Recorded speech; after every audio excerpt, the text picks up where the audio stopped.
An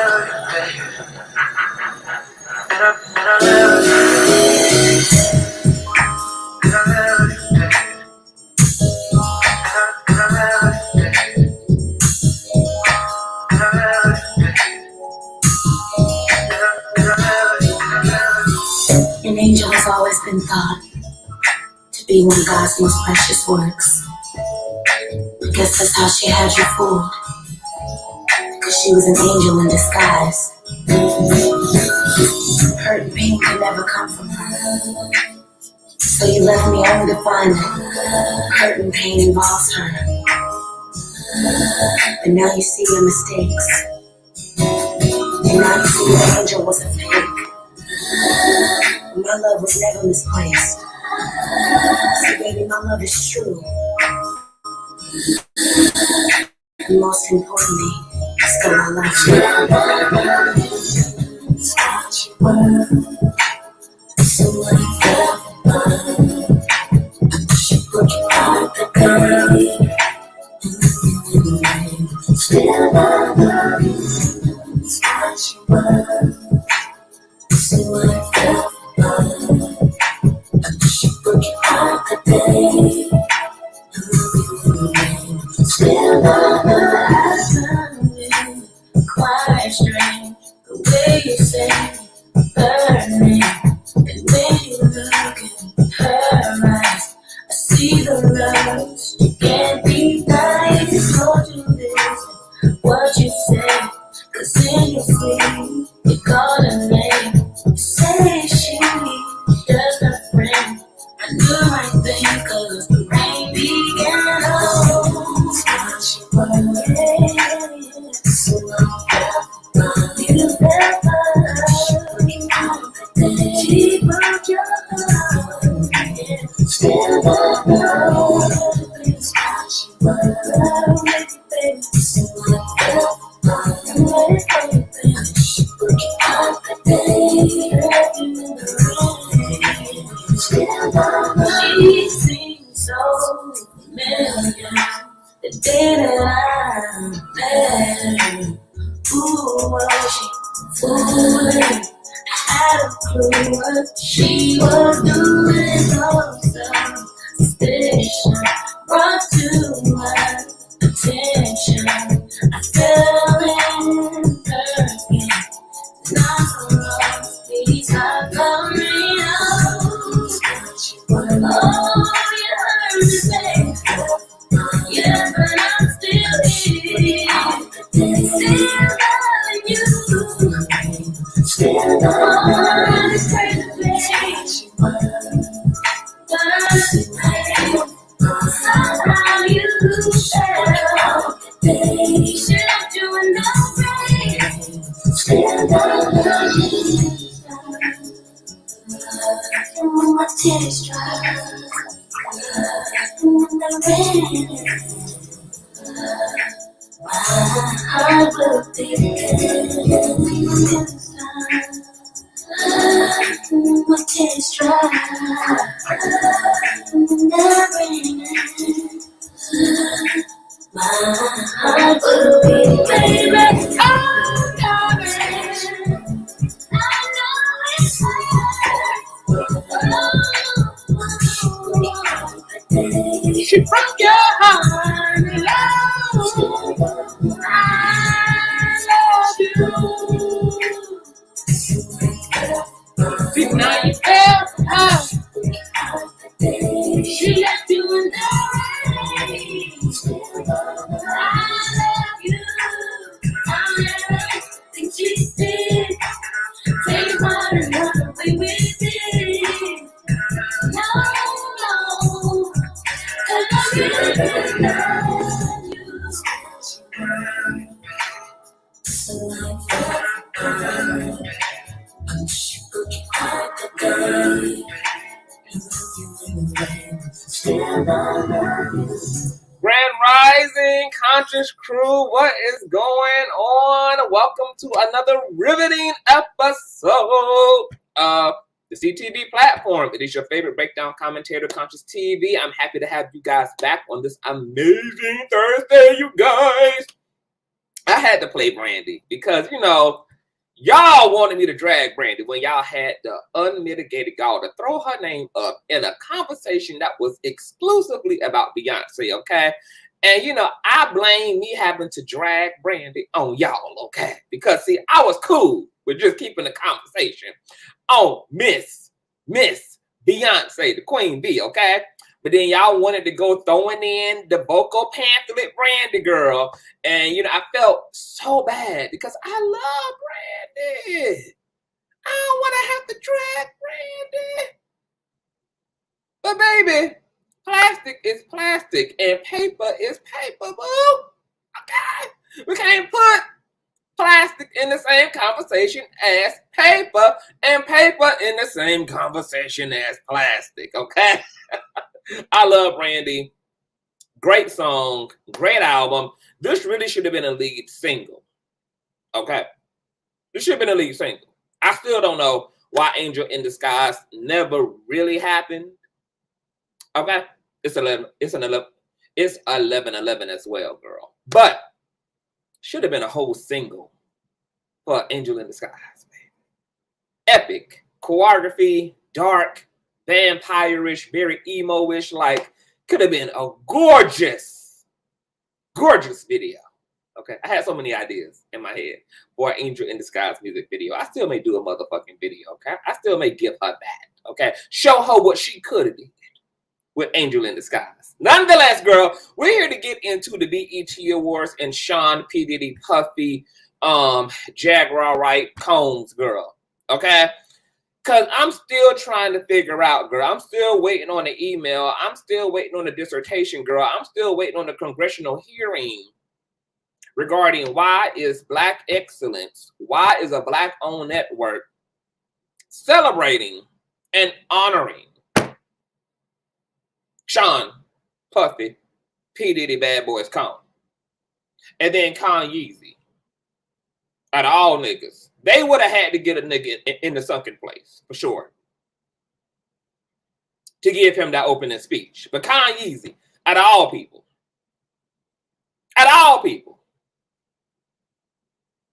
we're going to get into why, out of all people, Kanye, really.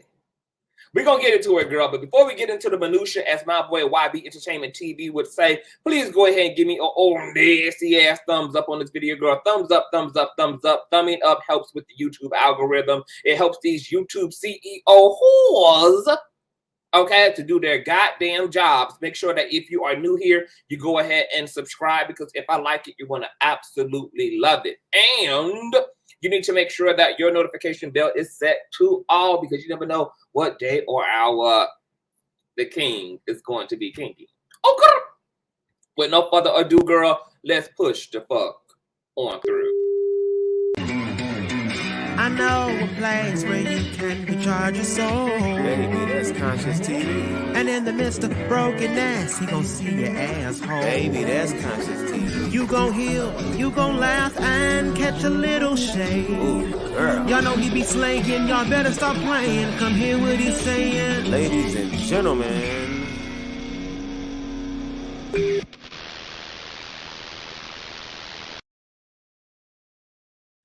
Thank you guys who have been congratulating me and complimenting the teeth, girl. You know that I got them done.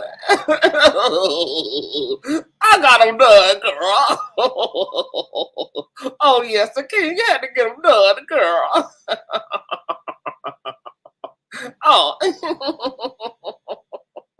Yes, I'm very happy. I'm very, very, very happy, girl. I just got to get my goddamn bottom done. I decided to wait on the bottom because I want to get, a bit more corrective work done on my bottom teeth, since I got my veneers capped, girl, okay? They're not about to pull nothing, girl. I'm not about to get no shit screwed in or nothing like that, girl. Okay, I went for an old nasty piece of futuristic motherfucking veneer procedure, girl. So because my bottom teeth are a little bit kind of sort of crooked, girl, okay, it's best that I get these motherfuckers in as much alignment as possible before I get them capped. So I'm going to get them capped. But not before I get these motherfuckers straight, okay? So I'll be going back in a few, girl, to complete the process, okay? And everything. But I'm happy with them. I'm going to get into a whole video and give you guys some commentary, girl. You know, I just got to be a bad bitch everywhere, girl. I just feel like 37 years old, I'm in one of the most fantastic places in my life. And I just felt the need to, like, I never feel like I arrived at my best self, okay? Like, I need to die knowing that I had an opportunity to be an entire bad bitch, okay? So, fat ass, big dick, crazy, amazing smile, okay? Like, a bitch just got to be at her best, okay?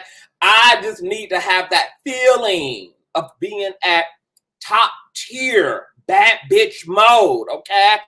I felt like I owed that, okay? Any of you out there in the comment section, girl, watching this video, you got to give this, you won't really die happy unless you give yourself an opportunity to really arrive at your best self. Whatever you want to do, whatever you feel your highest potential is in this life, financially, in terms of your sex appeal, in terms of just your personal success, whatever it is, girl, go for it. We got one time to do this shit. Put your hard-earned work into living your best life, being at your best self. You deserve that. Out of all the shit that we go through in life, girl, all the heartbreak, all the drama, all the trauma, girl, you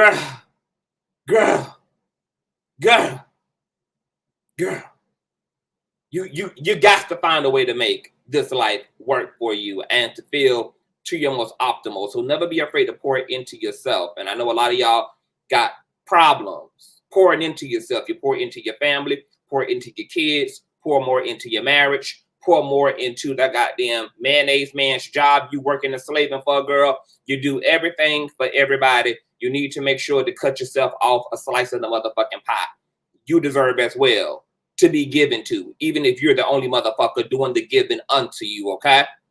If nobody else gonna be giving unto you, girl, and pouring back into you, pour into you, okay? And you don't need none of these fake ass hoes to go to Hawaii with, girl. If you gotta pooch on through and see this beautiful world all by yourself, be all by your motherfucking self, girl. Go on over to Russia, girl. Go on over to Africa and fuck all them melanated men, girl. Go on and have sex on the top of the pyramids, girl, in Egypt and shit, girl. You don't need none of these fake ass, frenemy ass hoes, no nothing, girl. Live your best life. Make all your motherfucking money. Girl, let your titties hang free, bitch, and go out here and live your motherfucking life and die a badass bitch, okay? That's my only goal in life, girl. I'm going to die a badass bitch. That's it. Nonetheless, girl, let's get into it, child. We gotta have a conversation, girl. About Miss B.E.T, girl, because the understanding is just not understanding for me. It's just not doing it, girl. Okay? Oh, actually, no, I'll do that at the end.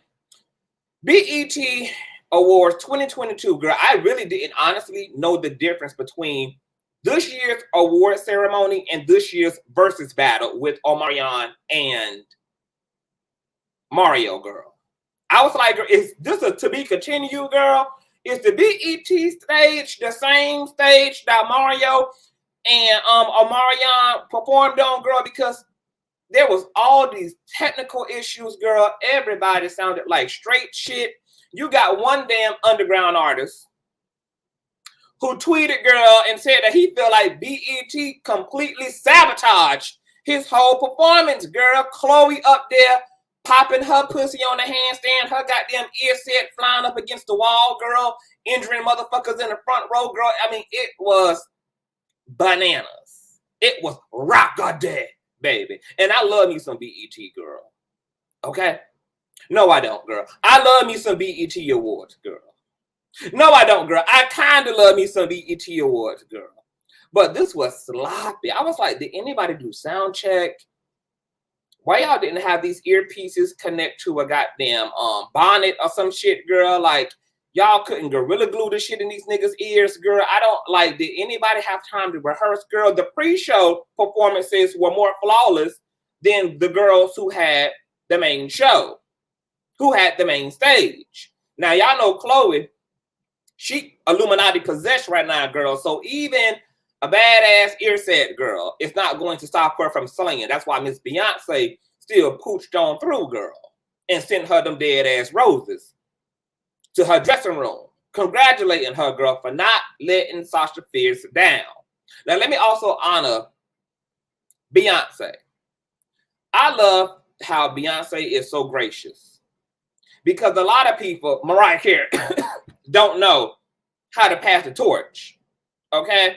Beyonce is actually, she knows what the average life shelf is for a pop star, particularly a female pop star, which I don't agree that there should be a shelf life. But unfortunately, there is a shelf life, especially on female performers and pop stars. Okay? But she started preparing Chloe early on, girl. Beyonce started preparing to sit, to put another princess in place to become ultimately a queen, girl. And I'm also glad that Chloe stuck to what she's bringing to the table musically and in entertainment, because it didn't feel natural to a lot of us initially. And because a lot of us still wasn't done with Beyonce, okay? We were still waiting on Beyonce to give us the Beyonce that we all grew up loving and standing over.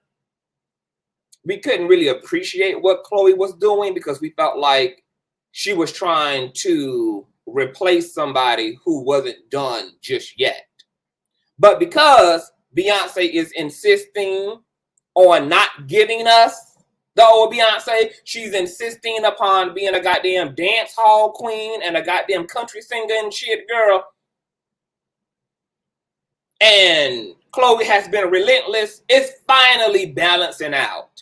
And I'm able to actually really appreciate and enjoy and look forward to Chloe Bailey, you know, giving me my Beyonce feel, okay? You know, somebody who I know is going to tear the fucking stage up, somebody who I know is going to body the fucking choreography, who is going to rehearse this thing and practice this thing to flawless execution. I'm really, really, really, really proud of Chloe Bailey. Now, that don't mean she ain't possessed by Lucifer when she performed, but I'm still proud of her, okay? And if she want to use her channeling abilities, baby, to goddamn body the highest ranked demon in hell, girl, so she can have a legendary career, then so the damn be it. Okay? But I enjoy it for what it is. So shout out to Chloe Bailey. And shout out to Beyonce. And let's move on forward into this goddamn BET critique, okay? So Kanye, girl. Let's we got to read some shit, girl. We got to read some shit, girl. Okay, let's go ahead and do this. This article is courtesy of courtesy of her.e. Okay. Nope, this ain't even it. Actually, girl, this ain't even it. Hold on. I got my damn notes all over the place. Hold on to your love. You got to hold on. Hold on. Okay, this is courtesy of Essence, girl. Okay, nope, it ain't courtesy of that either, girl. I think I done fucked up some. Oh, here it is, girl. This is courtesy of B.E.T.com. God damn it. Ain't nothing but the damn devil, baby. Okay? Let's look at essence.com, girl. Okay? Because this was the first motherfucking issue. Okay? BET.com. Okay? BET 2022 Kanye West honors his brother Sean Combs in a surprise appearance. Ye's moving speech honoring Diddy contributions to the culture and his impact on the rapper's life was exceptional, girl. Okay? The artist, formerly known as Kanye West, made a rare public appearance at Sunday's night highly anticipated 2022 BET Awards to honor his good friend and brother Sean Diddy Combs with the Lifetime Achievement Awards. The Love Lockdown artist took to the stage and gave a rousing opening speech prayer of gratitude that gave credit to Combs for inspiring him and the culture, calling Diddy a goddamn king. Ye opened with, quote, how do we crown our kings? How do we appreciate our kings? To think we far we could just make it off inspiration. That had to be a typo.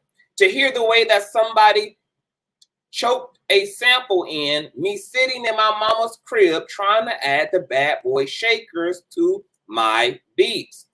I got to him for advice to this day. Girl, is this a bad transcription? There's no goddamn way Kanye West actually spoke like this, girl. I didn't even hear the speech, girl. I didn't even bother. When Kanye West had approached the goddamn microphone, girl, I turned the goddamn YouTube channel. Okay, and then I came back. But this has to be a bad transcription. I go to him for advice to this day. He inspires so many of my choices, so many of my life choices, my wife choices. Okay, girl, I'm confused. His wife choices? I know he's not talking about Kimberly. Bad Boy Records, Sean Diddy Kane, inspired Kimberly Kardashian. He shared referencing his former wife Kim Kardashian before chuckling, thanks for that, Puff. Okay, girl. See, that was some type of a Illuminati parable, girl, that only those in the cult understand. Quote, you know, I took a little hiatus. I said I just want to declare myself legally dead for a year. Why is Kanye West so dramatic? Really? That's how you wanted to word your hiatus, as declaring yourself legally dead? I just want to be off the grid, and Puff is pretty persistent, but I had to think, bro. It's like people get amnesia. Ye continue. Like I should never have Puff have to ever call more than one time. Any of us in the room, if Puff ever need us, we need to jump and be there. This man has been through and survived a lot of stuff and broke down a lot of doors so we can be standing. He broke down so many doors of classism, taste, swag. Puff, if I never told you I love you, you're my brother. He ended the over 5.5-minute speech with "In Jesus' name, girl." The audience appropriately responded back, amen. Sunken place audience, girl. Sunken place audience. Before Diddy's speech and an acceptance of the award, the mogul got the party started with the hype performances by his longtime homies, Mary J. Blige, Jodeci, Shine, Little Kim, Busta Rhymes, The Lox, newcomer Bryson Tiller also joined the party rocking performer on stage. He also honored Cam Porter, his longtime love and mother of his children, Christian and twin girls, Delilah and Jesse James, with tear-jerking tribute of I'll Be Missing You with Faith Evans and Maverick City Choir. Diddy accepted the Condyne Award in pure Diddy fashion. The crowd jumped to his feet as he empathetically saluted that crowd with a Detroit colloquialism, what up, though? His humble and joyous speech honored his roots, his mother, Janice Combs, fallen friend and mentor, Andrew Harrell, and the late Heavy D, Bobby Brown, Biggie, and Blackness. Congratulations, Diddy.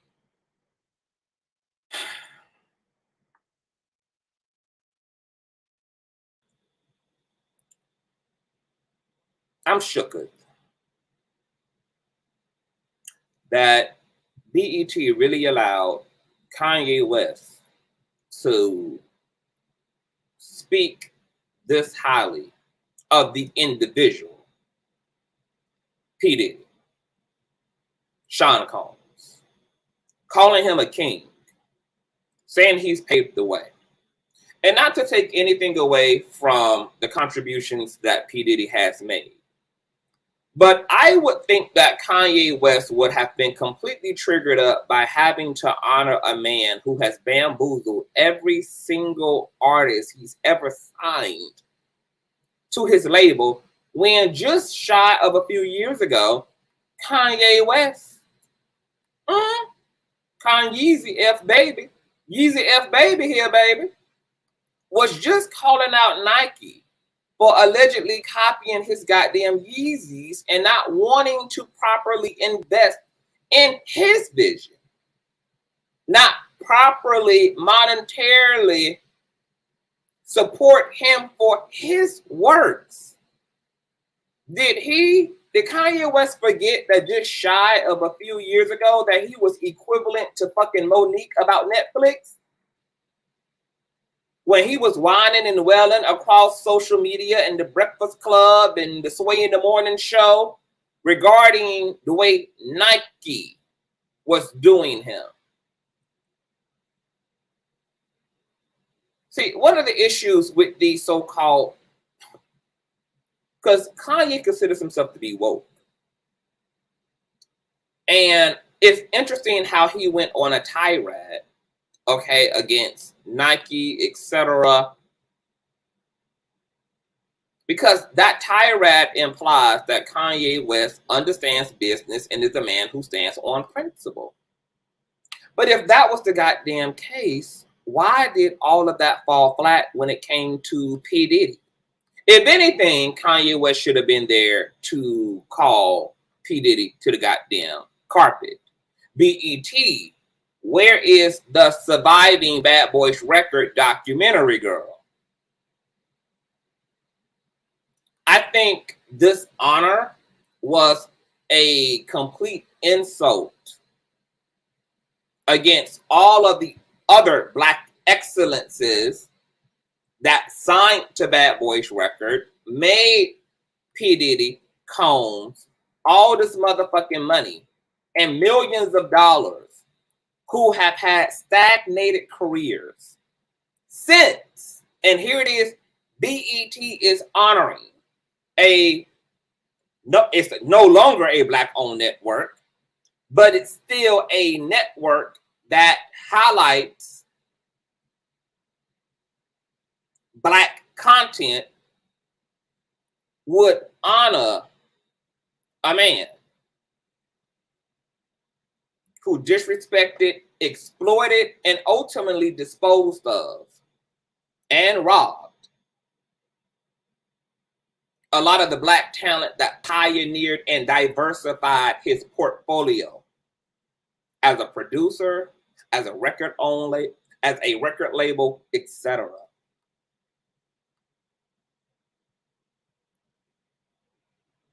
And if we need to know just how far back the bullshit goes when it comes to P. Diddy, wasn't it Mase? Y'all know Mase. More money, more problems, sit on top of the world Mase. Who just called out P. Diddy, what, last year, year before last? For knotting him up in all of these crazy ass contracts and ultimately still owning all of the goddamn royalties to his fucking music even 20,000 years later. Let's turn back the hands of time. According to Essence.com, Mase calls out P. Diddy for alleged unfair business practices. The rapper took to Instagram where he aired out the Bad Boy founder for business practices that purposely starved your artists. Let's listen here. Rapper Mase is calling out Bad Boy Sean Diddy Combs for alleged unfair business practices. Mase took to Instagram to respond to Diddy's speech at Clive Davis's recent pre-Grammys party, where the music mogul slammed the Grammys for discrimination and injustice everywhere. The goddamn audacity of Sean Diddy Combs to call out the Grammys for discrimination and injustice everywhere. Truth be told, hip-hop has never been respected by the Grammys, the Bad Boy founder said. Black music has never been respected by the Grammys to the point that it should be, and neither has it been respected by your black ass, Sean Diddy Combs. Mase, however, felt that Diddy's comments were hypocritical. That's because they were. Sharing on social media, quote, "I heard your Grammy speech about how you are now for the artist and about how the artist must take back control. I will be the first to take that initiative." Go ahead, Mase. Quote, "Your past business practices knowingly have continued to purposely starve your artists and been extremely unfair to the very same artists that helped you obtain that Icon Award on the iconic Bad Boy label." You still got my publishing from 24 years ago, in which you gave me $20,000. Mase continued, adding that he felt Diddy was robbing him and that Mogul was operating under a horrendous business model. Quote, however, people would always ask what's up with Mase, so I would be forced to still perform to not look crazy when I was getting peanuts, and the robbery would continue, the rapper claimed. So many great moments in people's lives in music were lost. But again, I rode with you in the face of death without flinching, and you wouldn't do right.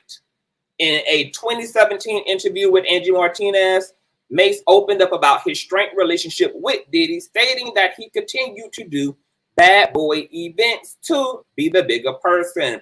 The Bad Boy founder previously said in a 2012 Hot 97 interview that he and Mase are cool. We've kept in touch over the years. I love Mase. If it wasn't for Mase, I wouldn't be at where I am today. Me and him was like Batman and Robin, Diddy continued.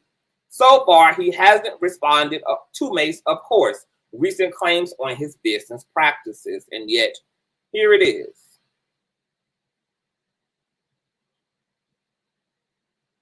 $20 years. 20 years. 24 years. Now, it can be argued, right, that these artists are naive and they're gullible. Yeah, that's exactly why narcissists and exploiters like P. Diddy allegedly looks for new, hungry, thirsty,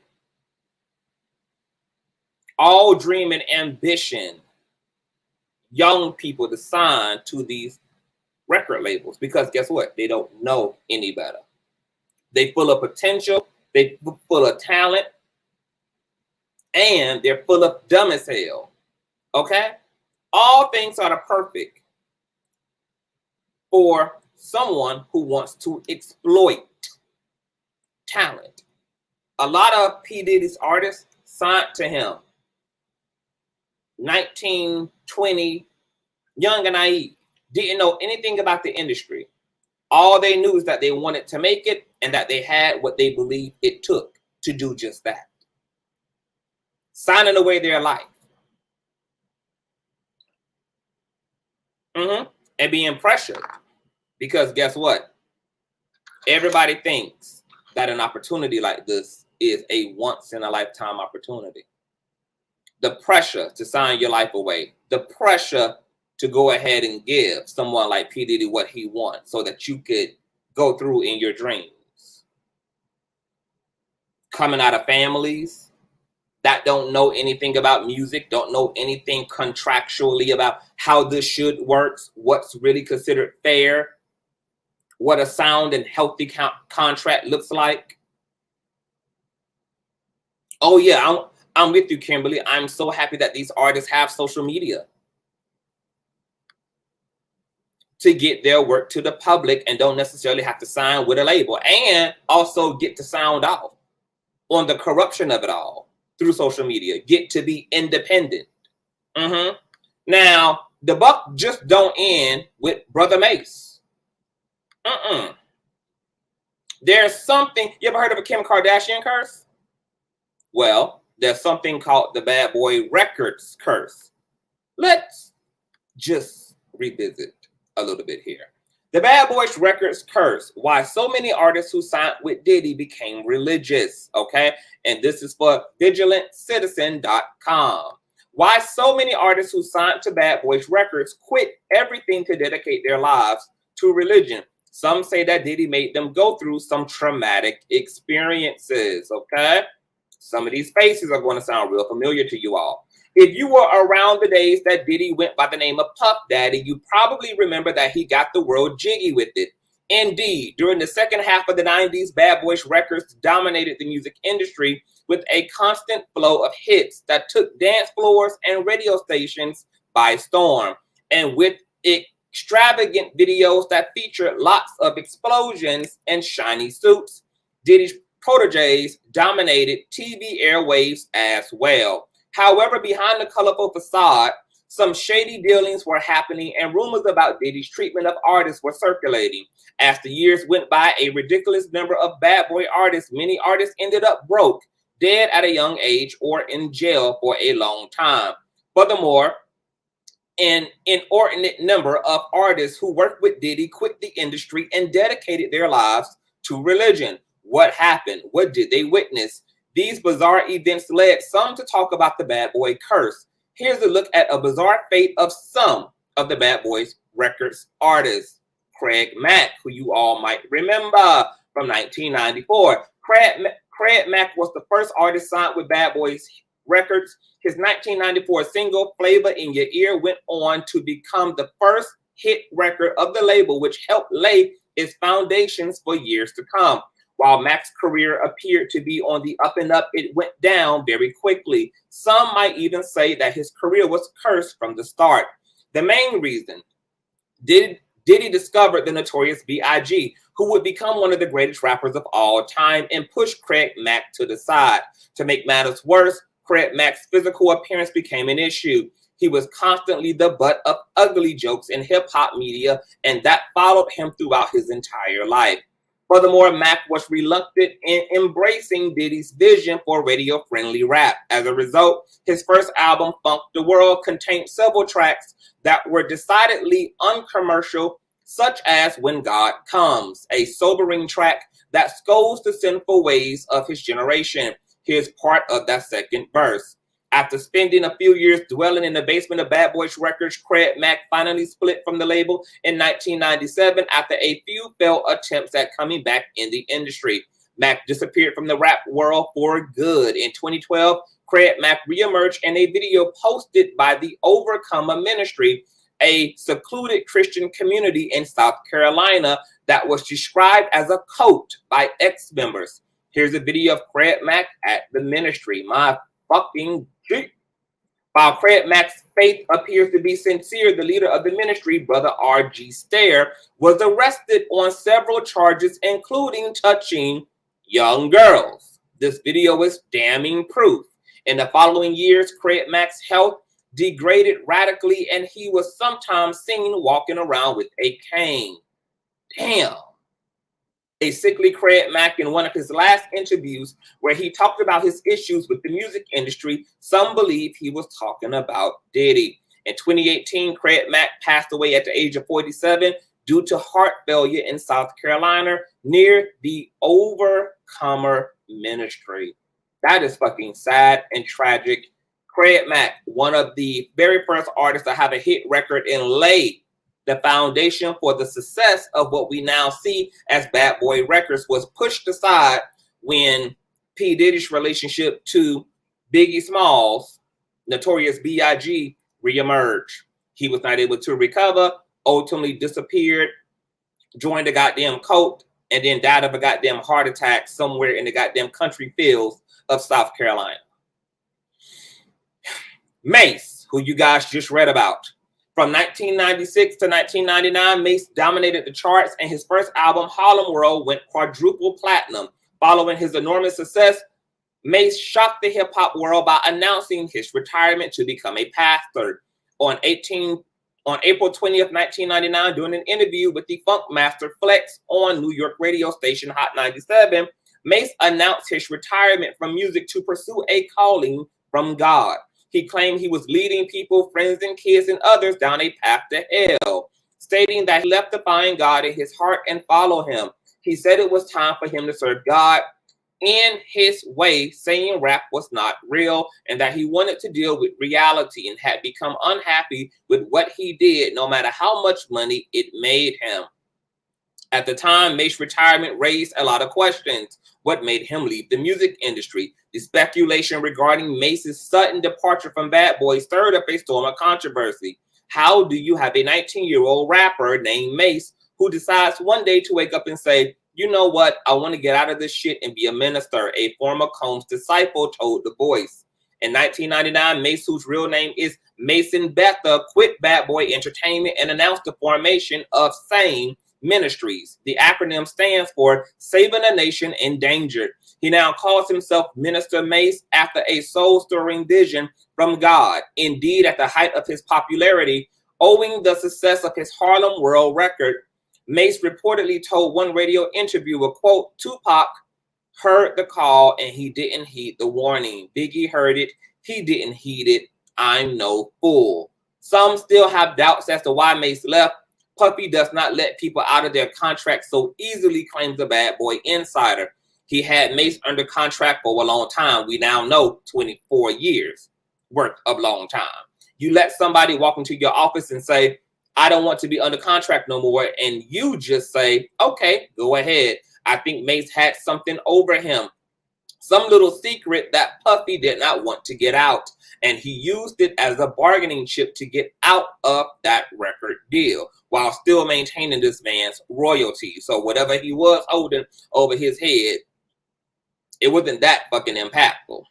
Going sane may have saved Mase's life. If anybody who wants to do something to you, they'll think twice, the insider asserts. When you're with the Lord, they think twice about doing you stuff. Doing you stuff, think about it. He's the only one who got out on top, according to Village Voice, the Bad Boy curse. What little secret did Mase have on P. Diddy? Well, y'all know Jaguar Wright came and reiterated a lot of the alleged sexual exploitation that was going on behind the doors of Bad Boy's record. P. Diddy making artists suck his dick and hazing them through these homosexual rituals and shit, girl. It ain't no telling how much goddamn craziness was goddamn witnessed by these people. And I'm sure, because when it comes to top tier corruption,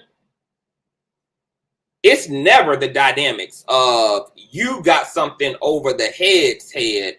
The head always got something over your head as well. That's why these humiliation rights are necessary in the industry, because it gives everybody dirt on everybody. Everybody. Those who coming in, those who going out, and those who are running the goddamn show.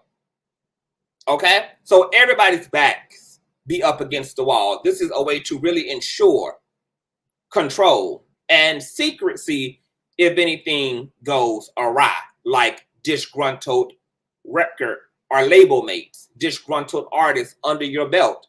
Yeah, they may be mad. Yeah, they may be upset. Yeah, they may be mistreated, but they're not going to use all of that psychological and sexual abuse and all the other bullshit they've been exposed to as a catalyst behind their feelings and their talking points, because they know that just as much dirt as they can speak about Diddy, Diddy got just as much dirt that he can speak about Mase and everybody else. It's a way to keep the battlefield fair.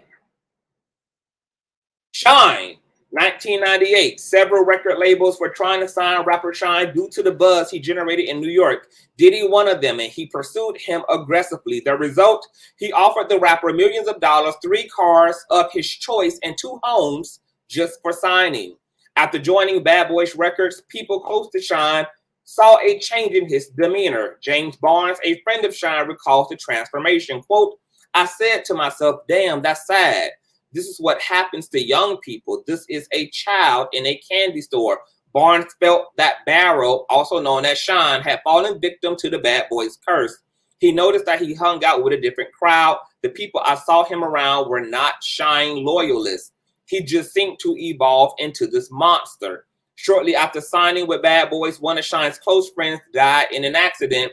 Shine's reaction was bizarre. Shortly after he had signed with Bad Boys, Barrow was involved in a tragic car accident that killed one of his childhood friends. According to the story, Barrow, 2 of his closest friends, and a cousin were driving home to Brooklyn after partying at a nightclub in Manhattan. They were all drunk. Their Mercedes-Benz crashed, fatally injuring one of the teenagers. Shine basically came out of the accident with scratches. Barnes recalls, quote, but the word on the street was, yo, Shine is messed up. Heard how he was acting at his boy's funeral. He was just laughing and talking. There was this terrible story in the street about how he just seemed so indifferent. Damn. He was at his homeboy's funeral, allegedly laughing and having a good old time as if this tragedy did not take place, a tragedy that he witnessed that really should have traumatized his ass as well. Then the Bad Boys curse kept on giving. Shortly before the release of his first album, Shine, Diddy and his then girlfriend, Jennifer Lopez, were involved in a shooting incident at a Manhattan club, which resulted in 3 people being injured. Shine was later convicted of attempted murder, assault, and reckless endangerment, and was sentenced to 10 years in prison. Diddy was acquitted. Shine would later imply that Diddy ratted him out to avoid jail. While incarcerated, Shine began studying Judaism with rabbis and legally changed his name to Moses Michael LeVay Barrow. In 2009, Shine was released from jail and got deported to his native Belize. He formally converted to Orthodox Judaism in Jerusalem in 2010. Since then, Shine mostly stayed away from the music industry. In 2020, he was elected to the Belize House of Representatives. Some of y'all may also know Loon's fine motherfucking ass. Loon released his first album with Bad Boys Records in 2003. 1 year later, he left the label and started his own company, Boss Up Entertainment. In 2008, after a trip to Abu Dhabi, Loon converted to Islam. Born Chauncey Lamont Hawkins, he officially changed his name to Amir Junaid Muhaddith after traveling to Mecca, Saudi Arabia, the holiest site of Islam, to perform Umrah. After having converted to Islam, he subsequently ended his music career and would later relocate to Egypt, where he lived until 2011. Wow. Despite attempting to turn his life around, Loon ended up in jail. Some claim that he was innocent. On November 22nd of 2011, Hawkins was arrested while on a trip to Brazil. He was extradited to the United States in May 2012 and was sentenced to 14 years imprisonment in July 2013 for conspiracy with intent to traffic 1 or more kilograms of heroin. Many reports have advocated and confirmed his innocence. Amid the COVID-19 pandemic effects in prison centers, Hawkins was granted early release in July 29th of 2020. Wow. Diddy rumors. All of the artists mentioned above have one point in common. They were signed with Diddy, and nearly all of them ended up hating and resenting him. But what's the reason? First, nearly every artist who signed with Diddy ended up complaining about signing a slave contract. Despite their commercial success, several Bad Boys artists ended up poor. Financial exploitation aside, there are some strange yet persistent rumors regarding Diddy himself. The main one, he flirts aggressively with male artists. In recent years, famous rappers such as 50 Cent and Exhibit shared some stories regarding Diddy's tendencies. There's also this bizarre video where Diddy talks about the time a 10-year-old usher came to live in his house for a year. In 2017, during the show Drinking Champs, an inebriated Diddy appeared to be coming on to rapper Fabulous. He even sang him happy birthday in a Marilyn Monroe-like manner while asking him when they could party, quote unquote. The body language of Fabulous is telling. A rich and powerful man with connections is coming on to him, but he can't do anything about it because it could potentially destroy him. So he crouches looking defeated. And that's where stories about Puff become disturbing. It's not about the fact that he's possibly gay or bi. He would certainly not be the first one in the music industry. It's about how he uses it to assert power and dominance over people. In a shocking video posted on Instagram in 2020, R&B singer Jaguar Wright claimed that Diddy forced male artists to perform sexual acts on him for power. Wright said that she had hired an entertainment lawyer around 2003 who just left Bad Boy. Withholding the attorney's name for fear of retaliation, the lawyer confided in Wright and shared an upsetting story about her time at the label. Wright said that Diddy had a meeting with singer New Jack City actor Christopher Williams about possibly signing a demo deal. The attorney needed to get approval for some paperwork and went to Diddy's office. Quote, the door wasn't locked, so she didn't think twice about just walking in, Wright said. When she walked in, she saw Christopher Williams performing fellatio on Sean P. Diddy Combs. That was surely a surprising sight, but it didn't bother the lawyer so much as it embarrassed her. She played it cool until Diddy brought it up the next day. He was allegedly aggressive, asking her if she intended on telling anyone. When she politely asked him why he hadn't locked the door, he reportedly replied, I'll do whatever the fuck I want to do in my building. It's power, see? Diddy purportedly told the lawyer, quote, if I could make a man suck my dick, I could make people do anything for money. Jaguar Wright claims Diddy forced male artists to perform oral sex. After the release of this video, Diddy's former bodyguard, Gene Deal, confirmed the story in a video. He stated, quote, I know that for a fact because I was right there. He said, yo, Gene, watch the door and don't let nobody come through. I said, I'll watch the door. And if I watched the door and him and a man ran out naked, and I said, that ain't nobody told me that. I saw that myself. I'm telling you what I saw. So the bodyguard is claiming and confirming these stories as well. In another video, Dill admitted that the things he saw while working for Diddy incited him to start praying and or quote scripture. He said, quote, I'm the one who came out here, you know, to let y'all know I've seen some of the devil shit. Strangely enough, the word devil keeps popping up when discussing Diddy. Here's the cover of a book written by ex-Bad Boy artist Mark Curry. As you see, there's a devil shadow in the background of Diddy on the cover. Maybe that's why after Dancing with the Devil, so many ex-artists ran to religion. My goodness. In conclusion, a ridiculous number of artists who signed with Bad Boys Records ended up broken and traumatized. Some appear to have been franked by the law, others died early, and others appear to have witnessed some unspeakable things. Is this why so many artists turned to religion? Not only did the artists mentioned above become religious, but they also quit everything to dedicate their entire lives to religion, as if they were trying to escape or run from something. It is as if they've seen things that were so unholy that they felt the need to turn to God to recover some sanity.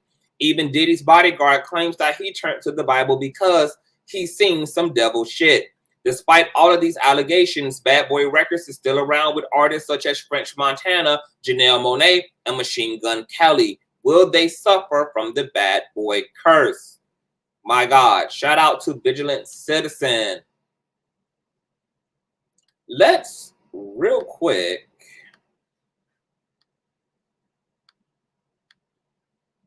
let's pull up. Hold on.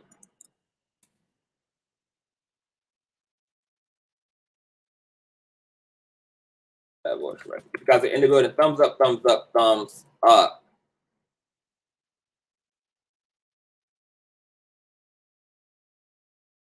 I want to pull up. This shit is deep, baby. Let's put up a list of all of the artists who have ever been signed to Bad Boys, girl.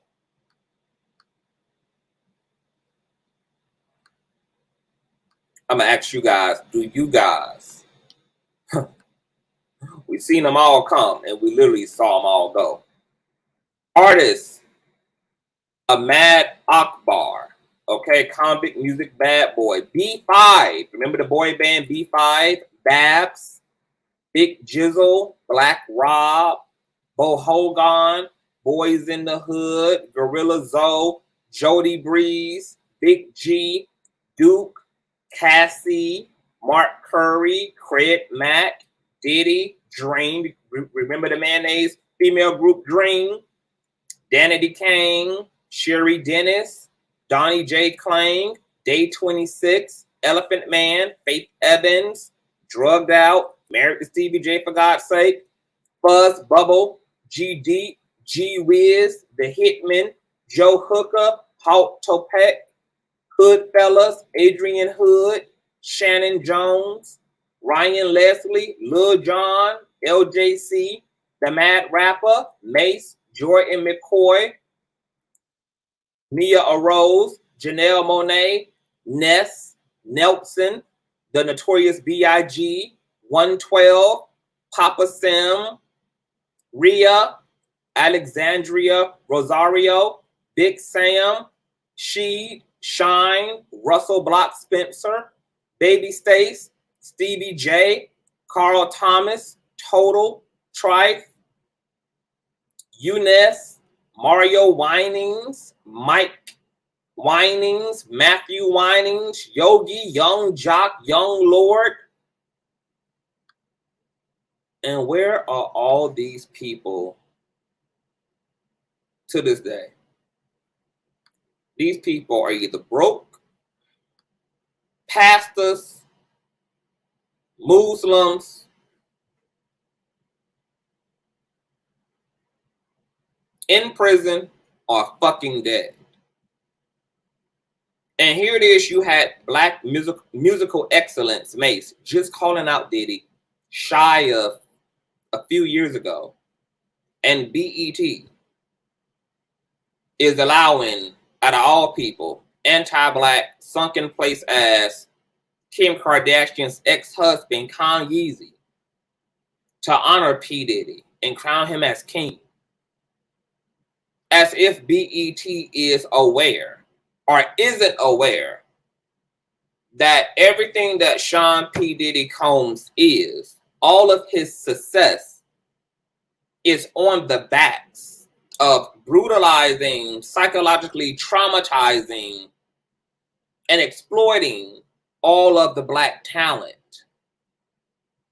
that trusted him with their careers and with their lives.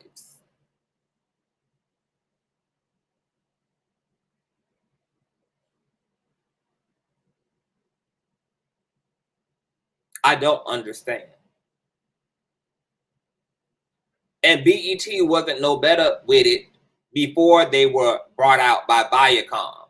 Okay, I'm very aware that BET is not currently owned, which is beside the point. It's still a black network.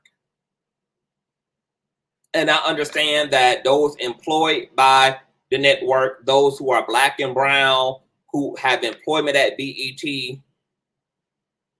have to have a livelihood and put food on the goddamn table. But is there not no conversation going on? Like, what was the boardroom meeting like when they went to create this year's BET Awards?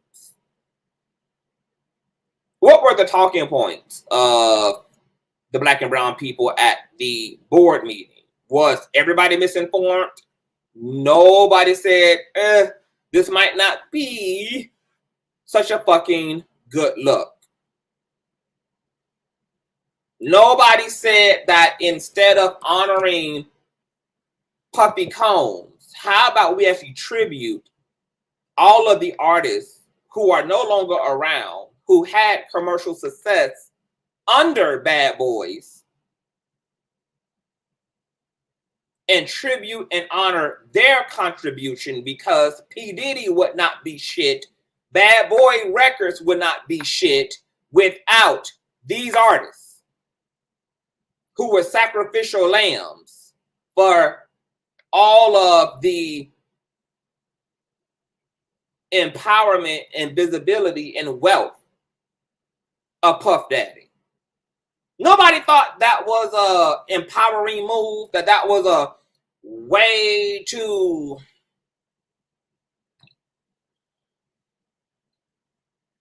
let's honor Bad Boys Records, all right. Let's honor all the motherfuckers who still stuck in a goddamn contract 24 years later, whose royalties are still being directly deposited to Puff Daddy's goddamn checking and saving account, girl. How about let's begin that Surviving Bad Boys Record documentary, rather than having Lifetime call out R. Kelly and Police Our Own How about we as Black and brown people get into the business of policing our own? Mayonnaise networks out here making money off of tracking down and running down on Black corruption, on Black perpetrators, on Black and brown abusers. These are things that we should be doing.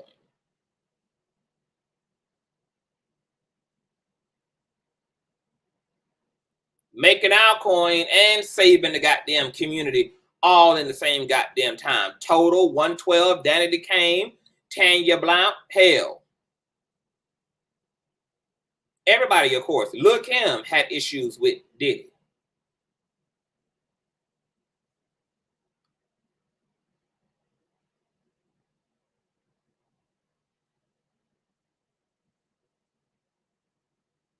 I'm trying to figure out why Black owned, not Black owned, but why a network centered around Black content that produces Black content was this deftone as it relates to highlighting and honoring P. Diddy.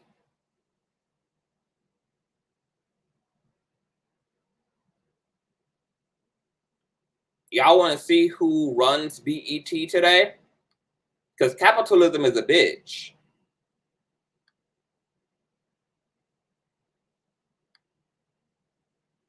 Capitalism is an entire bitch.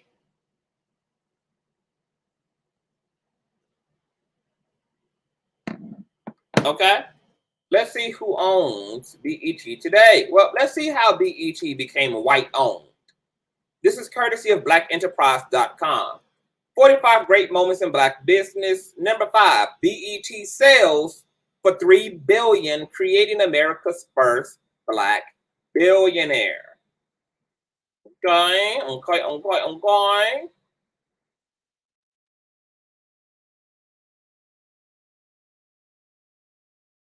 As part of this tribute, we continue our year-long, hold on, this shit moving slow.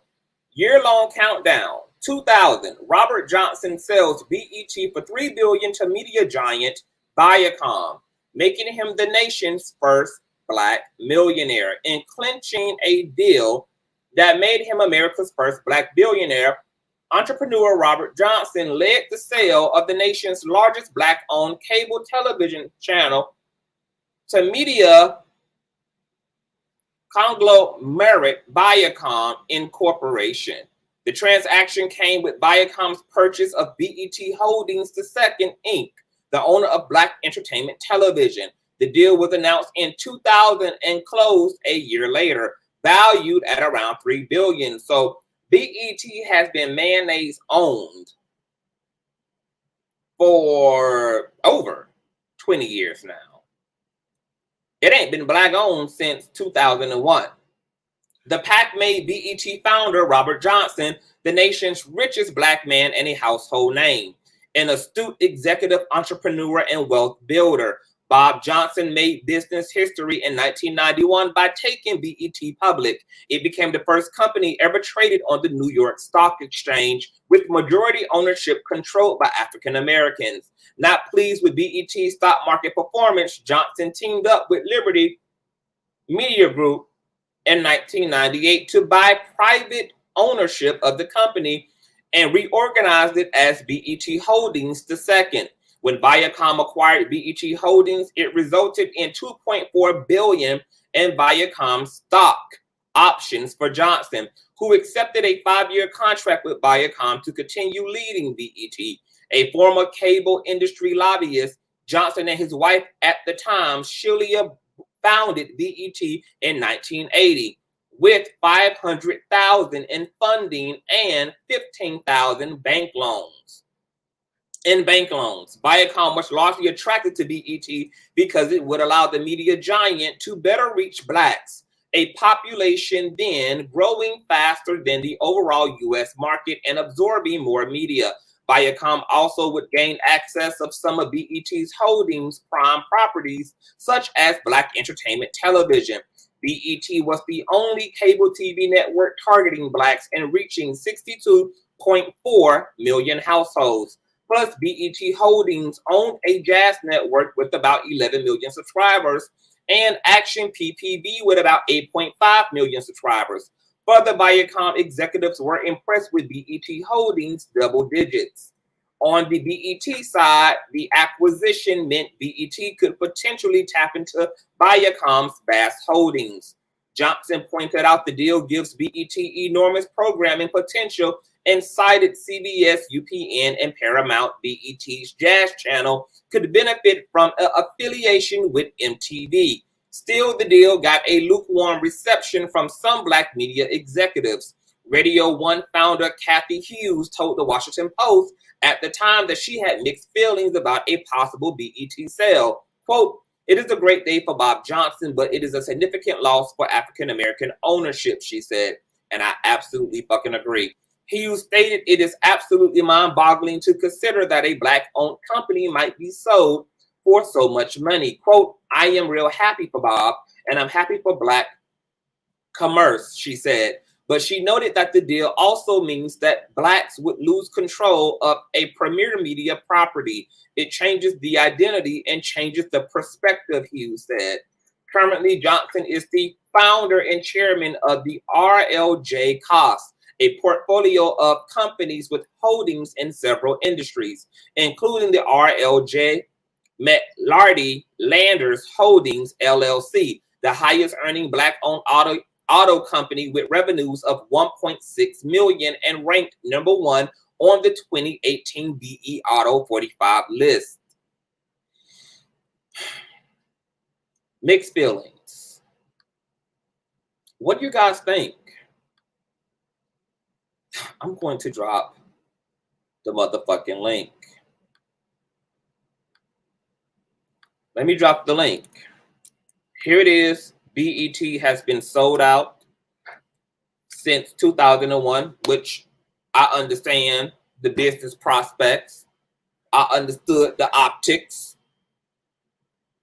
about what made Bob decide on what he decided on as a result of what he felt they could get on the back end by making BET white owned. He also leveraged himself privately and personally because he then became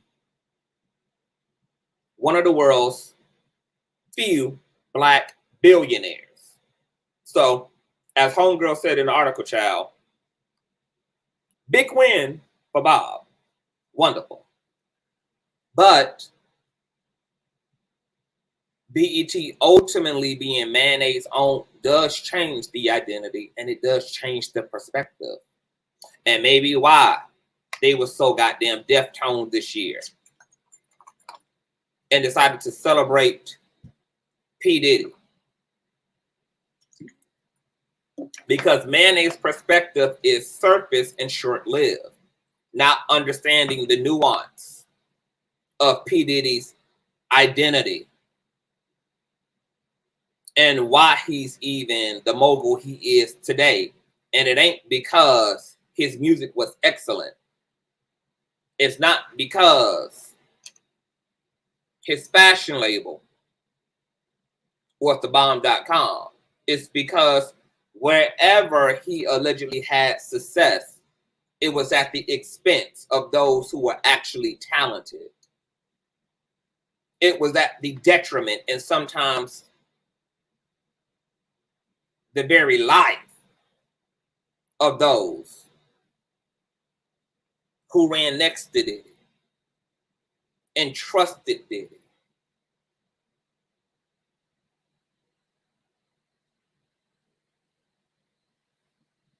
Mr. Johnson did an individual move to become a Black billionaire. He did what most Black Americans do, make individual moves and not think of the community as a whole.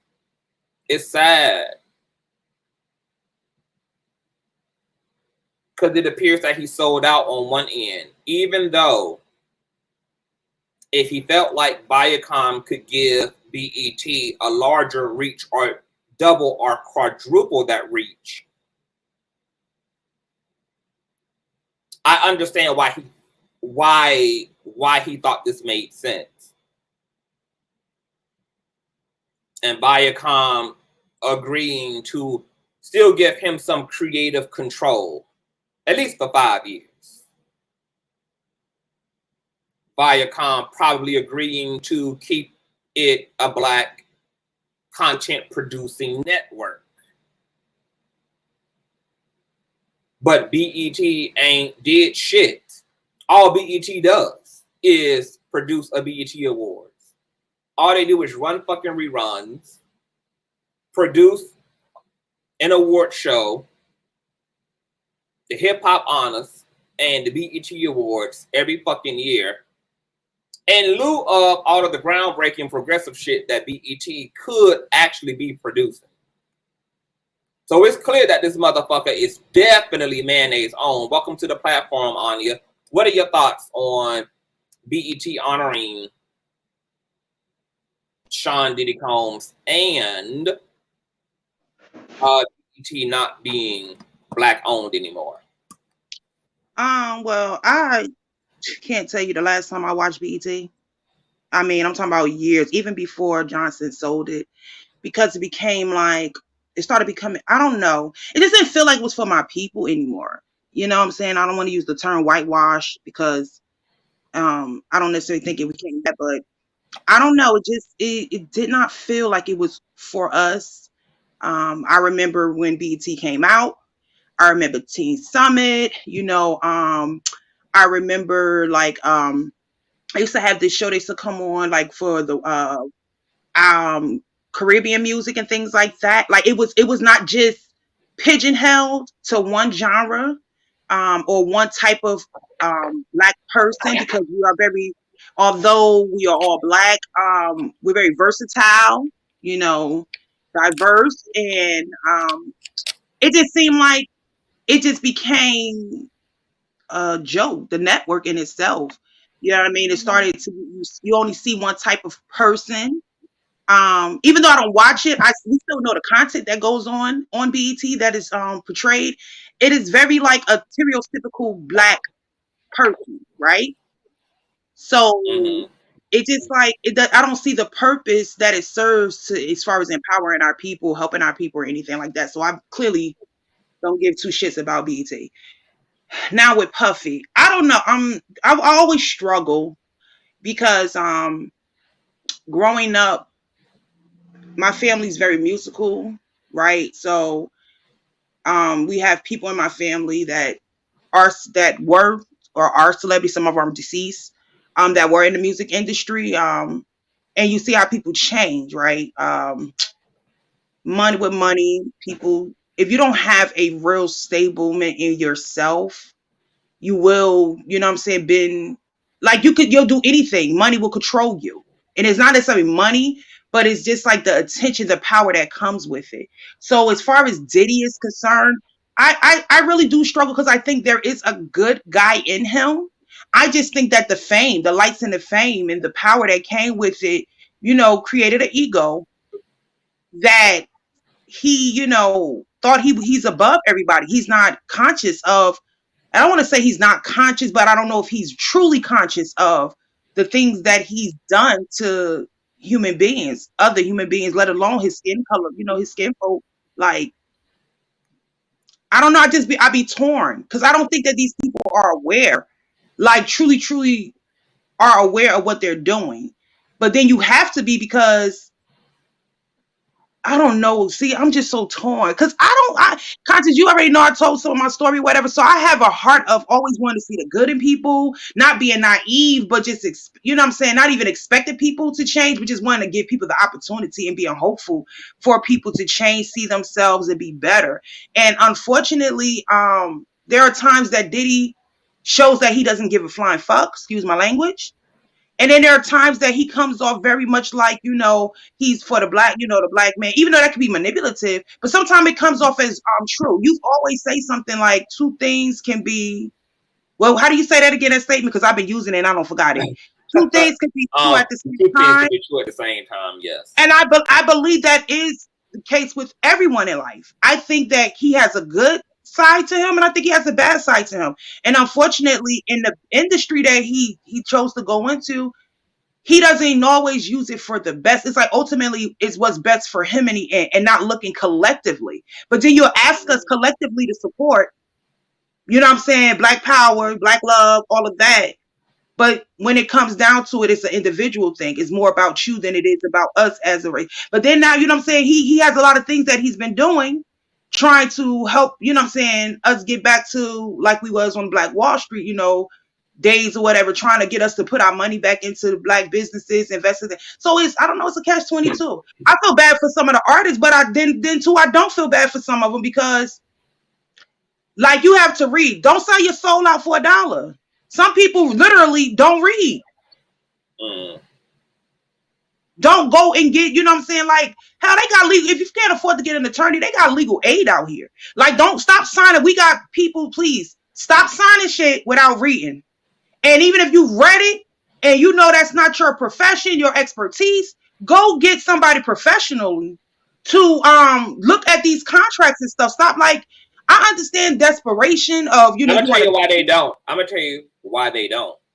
Because these artists, young, fresh, coming out of poverty, coming off the streets, coming out of the barrel, they know that even if they get their contracts reviewed by sound lawyers, etc., that even if there are things in that contract that are unfair and that they don't like, they already know deep down they're going to take the opportunity anyway, because the opportunity to make as much money as possible, to at least have access to fame, and then the equity that gives you alone, even if you don't go on producing hit records for Diddy, etc., it's this, like, in the context of coming from nothing, these people don't really care what they don't like about this huge opportunity, because as far as they're concerned, in the context of the huge opportunity, this is still bigger than anything that has ever happened to them, and probably going to be the biggest thing as far as they're concerned that's ever going to happen for them. But yeah, you're right still that business is business, and we can't be so short-sighted and immature and only think about the right now. There's going to be consequences for being stupid and for not having our shit tight and right in the beginning. There's going to be consequences later. So that's my whole thing. So let's be, see, it's a catch, because I think about morals and then you think legally, right? So morally, yeah, he shouldn't be doing it, right? But at the same time, who's really to blame? Is it really Diddy, or is it the people that signing these contracts? Yes, it's Diddy. Especially, wait a minute though. Especially when he, like, okay, let's talk about when he was like when he did the whole Making the Band type thing. When Making the Band came out, we had already, like, it's been put out there about his reputation has already been put out there about, you know what I'm saying, the stuff that he was doing to his artists. So red flags should already be out there. Now that does not mean that he's not responsible as well. But ultimately we control our own destiny. You know what I'm saying? Like, can I just say something to that? I feel like that's an easy thing to say, but that's like me taking it. With my intelligence, experience, and my mental capacity, offering something to a child. And I make that comparison because when you're someone who is well versed, you have resources, you have lawyers, you have accountants, you have experience. And this person comes from the hood. They have nothing. They have no education, really. They have no access even to, I'm talking about back in the day especially. They don't even have access to people who can probably assist. And they're coming up off of poverty, especially back then. Everybody's mom was damn near crack epidemic, all that.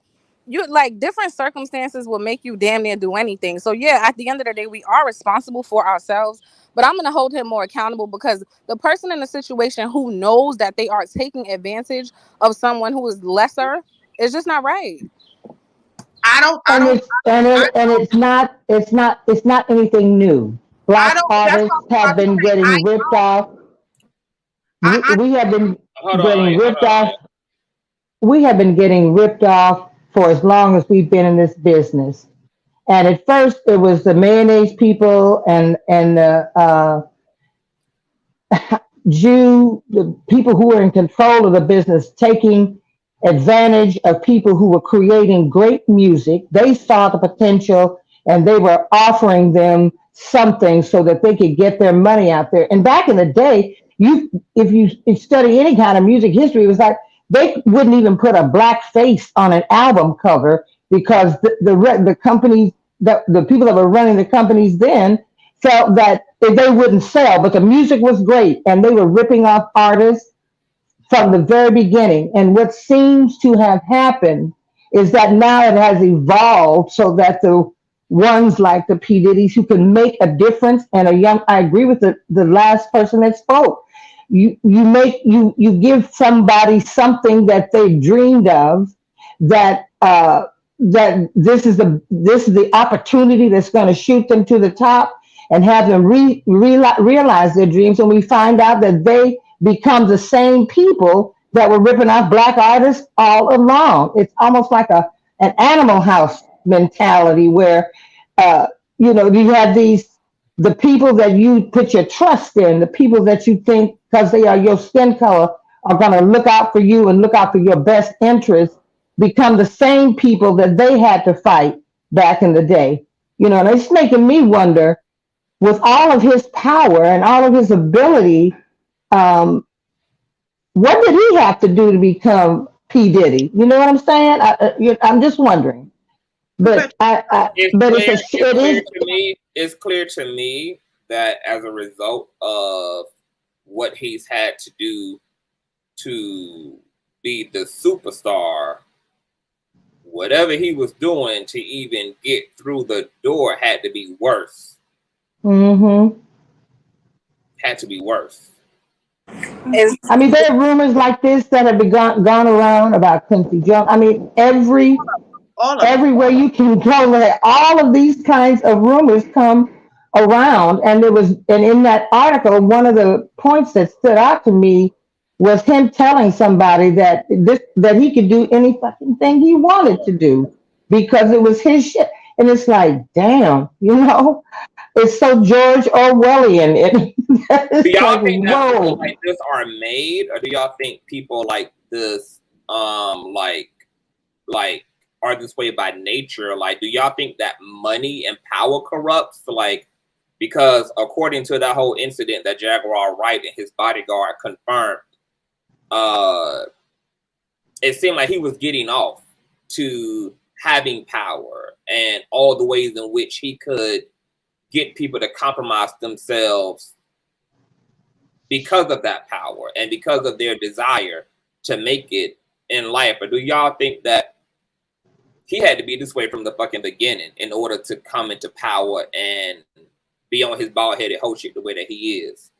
Absolutely. It had to be there. I mean, all of us have the light and the dark side, the light and the dark within us. I mean, it had to be there. But now because he has money, because he has the ability to have in his convince somebody that, yeah, you sign with me and I can give you the life of your dreams. Yeah, it only it was Oprah. Somebody said that money only brings out the person that you truly are. Perhaps this was who he was all the time, and now that he has the reputation and he's got the money and he's got all of this stuff. I mean, yeah, that's Yeah, I don't probably think who that. he was all along. I wait, don't. guys, what do you think about this? I was just listening to TD Jakes this morning, and he said something like, when people have too much power, they almost always kind of like go left with it. Like basically, like too much power is a bad thing. So again, not to make excuses for him, but I be just trying to understand people. Do you guys see a common thread with people who get into powerful positions and then it's like they just turn evil? Like, Evil exists, so they don't turn I think when they get the power, they become who they are. I don't know if anybody have any of you ever read Animal House by George Orwell? It's about it takes place on the farm. The animals on the farm and the pigs are the big boys, and all the animals on the farm. And I'm just going to condense it. They get a rebellion. You know, they're going to take their shit. You know, they're going to have their rights recognized and all of this. So long story short, all the chickens and the other animals overcome the pigs who are living in the big house. And then as the story goes on, the animals that had created the revolt, who had fought so hard and had put these people in a position to look out for them, began to act and look like the pigs that they had just put out. So this sounds to me like people, what is that saying? Absolute power corrupts absolutely. So yeah, when somebody, I would imagine that it makes them feel like they can do anything to anyone. So humiliation is not out of it. Whatever I want you to do, you will do. If you want what I got, it's very sad. It's very sad. You have groups like TLC. You have, I have friends who were ripped off by record companies. They ended up going to, they were so excited to get a deal that they, instead of going to get their own counsel, they took the paper down to the attorney who worked for the company to help them understand what was being written. And TLC's contracts, though I read them, they were the shittiest contracts in the world. And you have to wonder, why did they sign? But they signed because it was going to get them out there. So I think it seems to be what the music or entertainment business as a whole does to those who are hungry, who have dreams of becoming the next Beyonce or the next whomever. Yeah, this seems to be the nature of this beast. I think that there's a few things. I think that absolute power can corrupt, which is why absolute power should never belong in the hands of one entity, one single individual, or anything. Power should always be a distributed, rather than like contained and isolated, for sure. And I think something that happens possibly is there's something desensitizing about having a abundance of anything, because it becomes your new normal. So it looks exceptional to those who don't have it, but it's your everyday, it's your regular smuggler at this point. Your millions and billions of dollars is your regular smuggler. Your hypervisibility and your fame and your influence is your regular smuggler, while you look like essentially a god to other people. And the brain always has to recalibrate every time it reaches a new level. So now that this is my new normal, absolute power, influence, I can literally change people's lives at the blink of an eye, and people know it.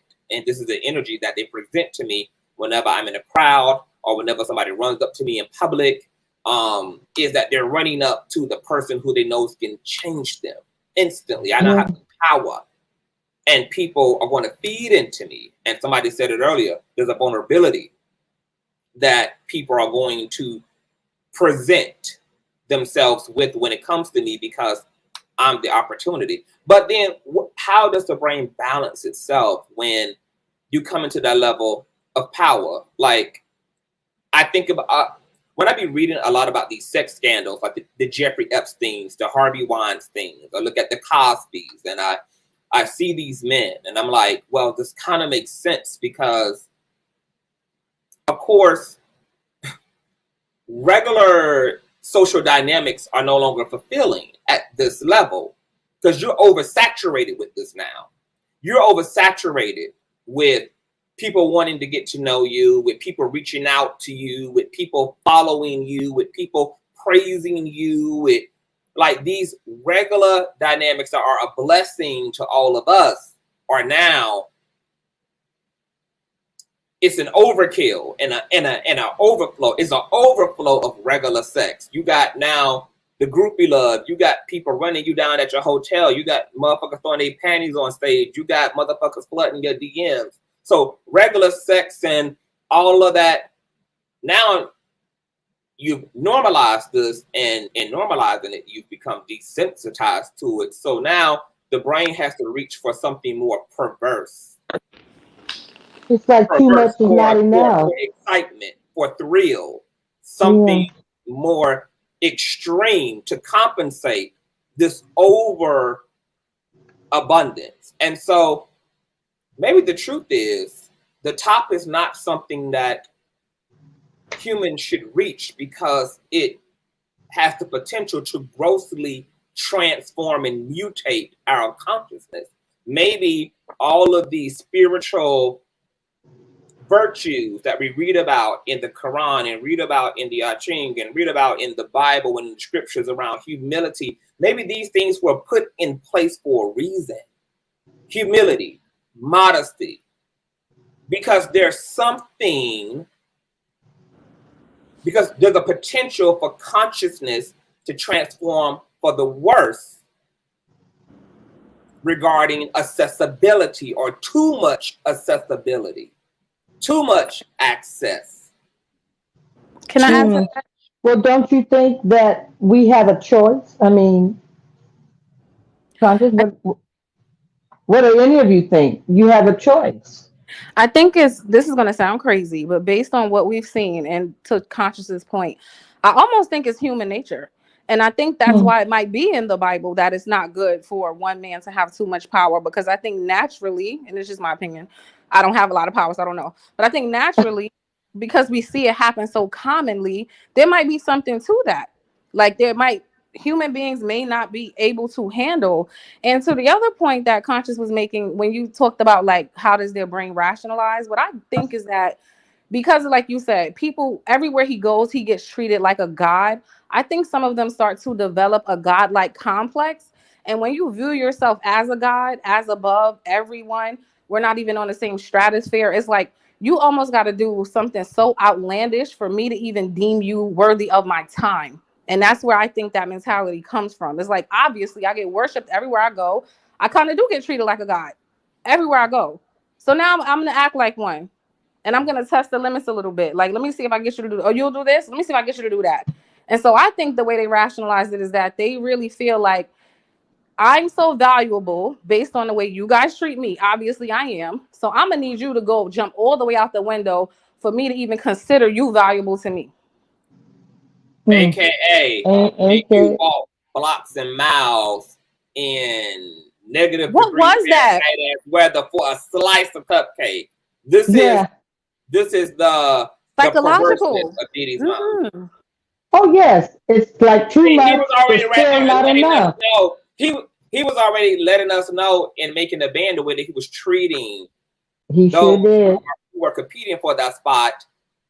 Just how much he makes people reach into their desperation to the point that they would humiliate themselves on national TV and commit this irrational act that has nothing to do with having a sustainable musical career. Walking miles and miles and miles in New York cold for a slice of cheesecake for Diddy. I hated that show. I was a child, but I still never even rationalized it the way you just did. I never really thought about that. Like, that was some low-key abusive type behavior. And it was completely unnecessary. You could have a driver fetch it for you with no problem, but something in you wants to see who here is willing to degrade themselves the most. What does that have to do with my singing or rapping ability? That had nothing to do with what they were there for. But you want to exploit me because it just makes you feel powerful. Well, they do want power and control. To me, what Diddy is doing is no different than what Clive Davis has been accused of doing. They're all in the same swamp. Because it's the same thing. Control. That's the main thing. You do anything I ask you to do because I know you're hungry for this. And it's been there all the time. It's again, too much is never enough. So they keep reaching and reaching. And I hated that show, Making the Band. I could only watch a few episodes, and I got to thinking the same thing. Like, what does this have to do with this person's talent? What is this? And then it just clicked. Yeah, he just wants control. He wants to be able to be God over them in their P. Diddy lives. needs to be stopped, and P. Diddy needs It does. he be held. He needs to be held a fucking accountable. Like, the only fucking abusers in our community are not sexual ones. Like, this man is literally has exploited and destroyed people's fucking careers. Like, I listed off a roster of artists who were and are signed under Bad Boys Records, and a good 95% of the fucking roster doesn't even exist today. Yeah. They don't exist under Bad Boys. They don't exist any fucking where. And this is how you know, because if you're going to shelf me as an act and not do anything with my talent, there have been claims over the years of so many people complaining that they could not move forward because of contractual obligations. So you have me tied into you legally, but so you're again abusing your power to sit my ass down. I can't make a song. I can't do anything because you have so much influence. You make phone calls. People won't work with me. You got me tied up in paperwork. But you're like, you would rather see me broke than you make money, because like you'll have me stagnant while we both do nothing, right? Like, I'm not selling Yeah. records for you, but you're willing to do that just so I don't grow. That's Mm-hmm. crazy. Yep. That was why the genius of Prince was that he just found a workaround. He wasn't Prince any longer. He was the artist formerly known as. And he helped people who got stuck in those kinds of contracts very quietly, very under the radar. He helped them in that they could come to his studio and record as much music as they wanted to. They weren't tied up in any kind of paperwork or red tape. It was open to help people who were wanting to escape those awful contracts. And I mean, was it Anya who said, "Don't sign something that you have not read"? So I want to talk to y'all about that. Like, what do we need to be telling young people? Because y'all gotta understand, these record labels and these executives and these scouters, I think they are struggle talent is some of the most potent talent, because these people really reach for their giftedness when struggle is involved. But also, I almost want to believe that this is almost intentional, that they are scouting and a lot of times taking these guys and girls straight up out of the hood for a reason. And it's because of the level of naivety that's there. They are the easiest to exploit. What do we tell young people who want careers in the industry? The first thing I tell any young person that comes to me for voice lessons that wants to have a career, if they are writing their own songs, never sell your publishing, because that is the mother's milk of the business. If someone comes to you, and this comes from experience, someone comes to you and they dig the song and they say, well, we'll put it out there, but we want 100%, we'll want the publishing. Please don't be so desperate as to do that, because I've from personal experience and from friends who have given away their publishing so their songs go on to become gold and platinum selling tunes. If your writing is so good that they want to record it and take it, hold on to it. Do not sell. Go somewhere and negotiate a deal where if you might break them off a piece, but they're not going to get all of your publishing. Without the lyrics of a tune, without the beat or whatever you put to it, the music business simply wouldn't go. So don't give up your publishing, no matter how hungry you are. No matter how hungry you are. Okay, what I would say is I don't understand the legality of it, but I'll say this, and I'll use myself as an example, right? I'm a newly business owner, 2 years in, right? I provide beauty services. What I'm having to do now because of my ignorance is go back, um, change addresses on LLCs, open business accounts, do certain things to get business credit, something I didn't even understand that I needed, right? So my point that I was going to make was this: even if you don't have the resources, if you know you want to enter the industry as a songwriter, as a singer, or whatever, do your research and understand what rights you want to hold on to, what rights you're comfortable giving away. Also, do the research that even if you can't afford to hire certain lawyers and accountants, make it your business to know who they are. So when the time comes and someone presents you with a deal that you don't understand, you at least know who to reach out to say, hey, can you help me go over this? There are services out there I that think will that a help part young of people.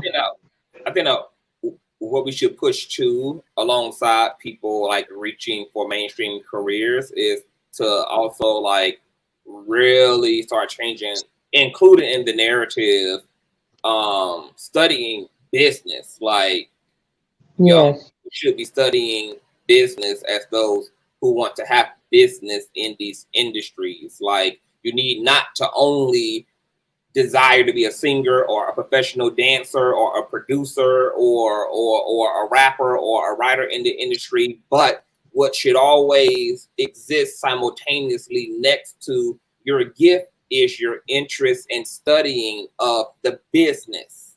That's right. Understanding the business of music, the business of the industry, because if you have that wherewithal and that knowledge alongside your gift and you're out here pitching your talent to network, because I've even heard even on shows like American Idol and The Voice that those people are signed into crazy ass contracts as well that are They exploitative, are. that are limiting and stagnating, etc. And once again, people don't know in the moment that these contracts are shitty and short-lived and are more of the benefit for the network and those institutions than they are for they themselves as a talent.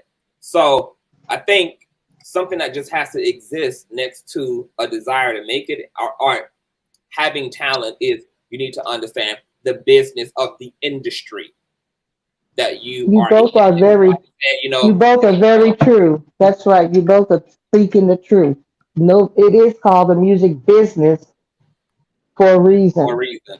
And let me just say, I'm a living testament. Thank God I'm not in contract with anyone, but it is a really a complete waste of time to actually have clientele, have things going well, and then all of your legal stuff behind the scenes is not in order. So now you have to double back and waste so much time and spend even more money trying to fix mistakes, trying to get the right people on your team so they can correct things for you that I don't understand the tax stuff and all that, right? So that costs me money. Right. Talk to a CPA cost me $100 for the hour. Like, it's serious. But had I done the Yeah. research, my point is, had I done the research prior to just opening a shop because I have a trade, understanding that I could have probably got business funding if I had my ducks in a row and did it with someone else's money, because that's what business owners do. These are things I learned later, and now I have to double back. So my advice to anyone in any industry you want to get into, like, understand the legal requirements, understand there's a lot of grants, there's a lot of benefits for you if you get things done properly the first time. But I will always research the business end of your industry. Yeah. The thing is with entertainment is that the people that are out there desiring to be stars have stars in their eyes, and they're not always they don't always want to go into the bushes to learn about the business, to have someone help them interpret a contract, or like you said, get your ducks in a row, get things in order so that you don't have to backtrack and have to fix things on the back end once you are in business. So that's the thing. It's like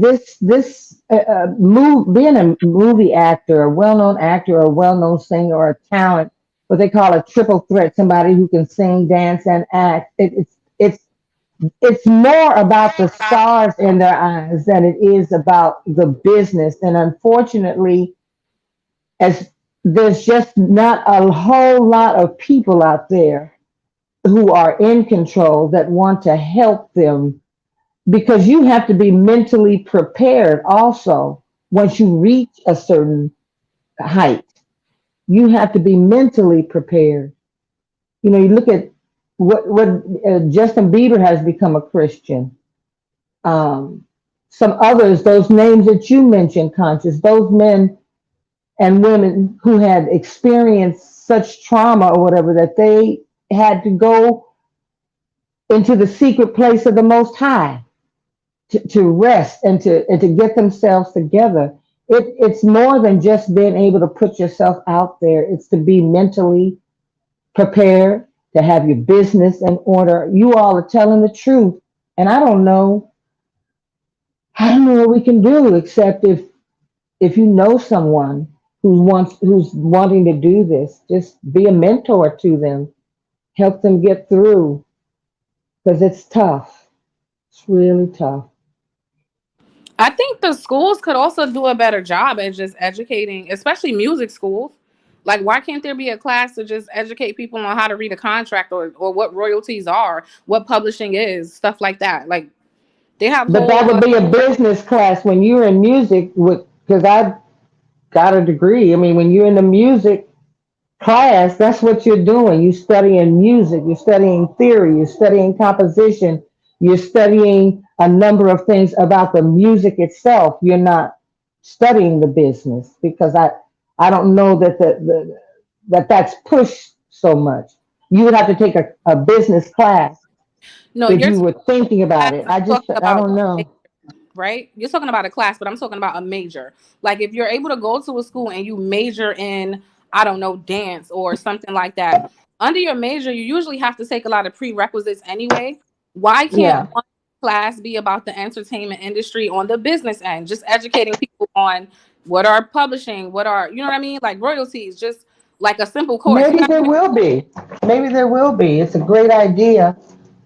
Because you do, I know I had to take business classes and some other classes. I just know that when you are like studying, because that was my minor, it's like when you're studying, you just more about what you have to do to put, let's just say, to put a good song together or something. You know, we do need people who will mentor our young. It's because our young people are the ones who are getting seems to me that are getting the most abuse to be in this business. I'd like to think that Jay Z and Beyonce are really preparing their young protege in So all here's my issue with that aspects. too, Jay. Speaking of Jay-Z and Beyonce and the rest of them who are super seasoned in the industry, like, do y'all think it's just a little bizarre that the Janet Jacksons, like those who we know still have notable, thriving careers and have probably seen the spectrum of the industry from its lowest of lows to its highest of highest? Do y'all think that these artists bear any responsibility to future musicians and young musicians? Like, why do you think these people don't speak more about the industry and what to take notice of as a young talent coming into contracts and deals, etc.? With these people having a wealth of knowledge, you would think that all these artists, especially these Black and brown artists who especially are woke and they understand the industry, would just be flooding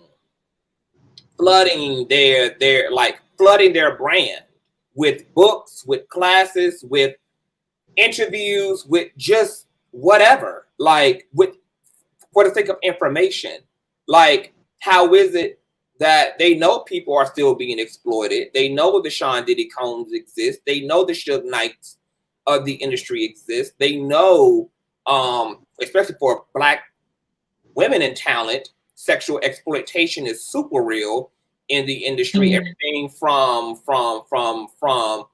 I heard Rick Ross say that he can't even sign a female artist unless she's willing to have sex with him. That's Oh my like God.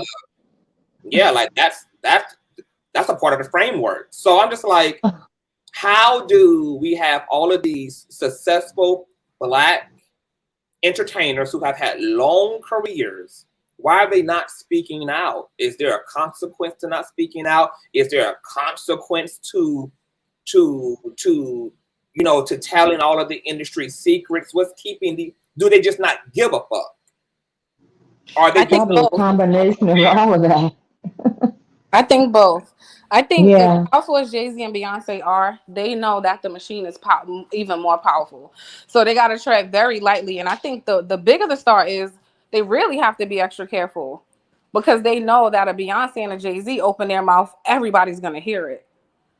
So I yeah, believe out of fear, they don't say certain things. And I believe a person like a Rick Ross or a Diddy just don't give a damn. Like, I think it could be both.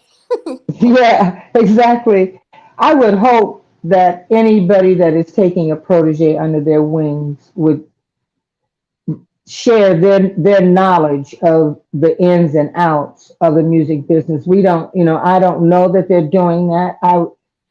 I just would hope in my heart of hearts that they are doing that. And you're right, Conscious. Why aren't they writing books or having lectures or becoming guest lecturers in colleges and high schools or something? Why aren't they doing that?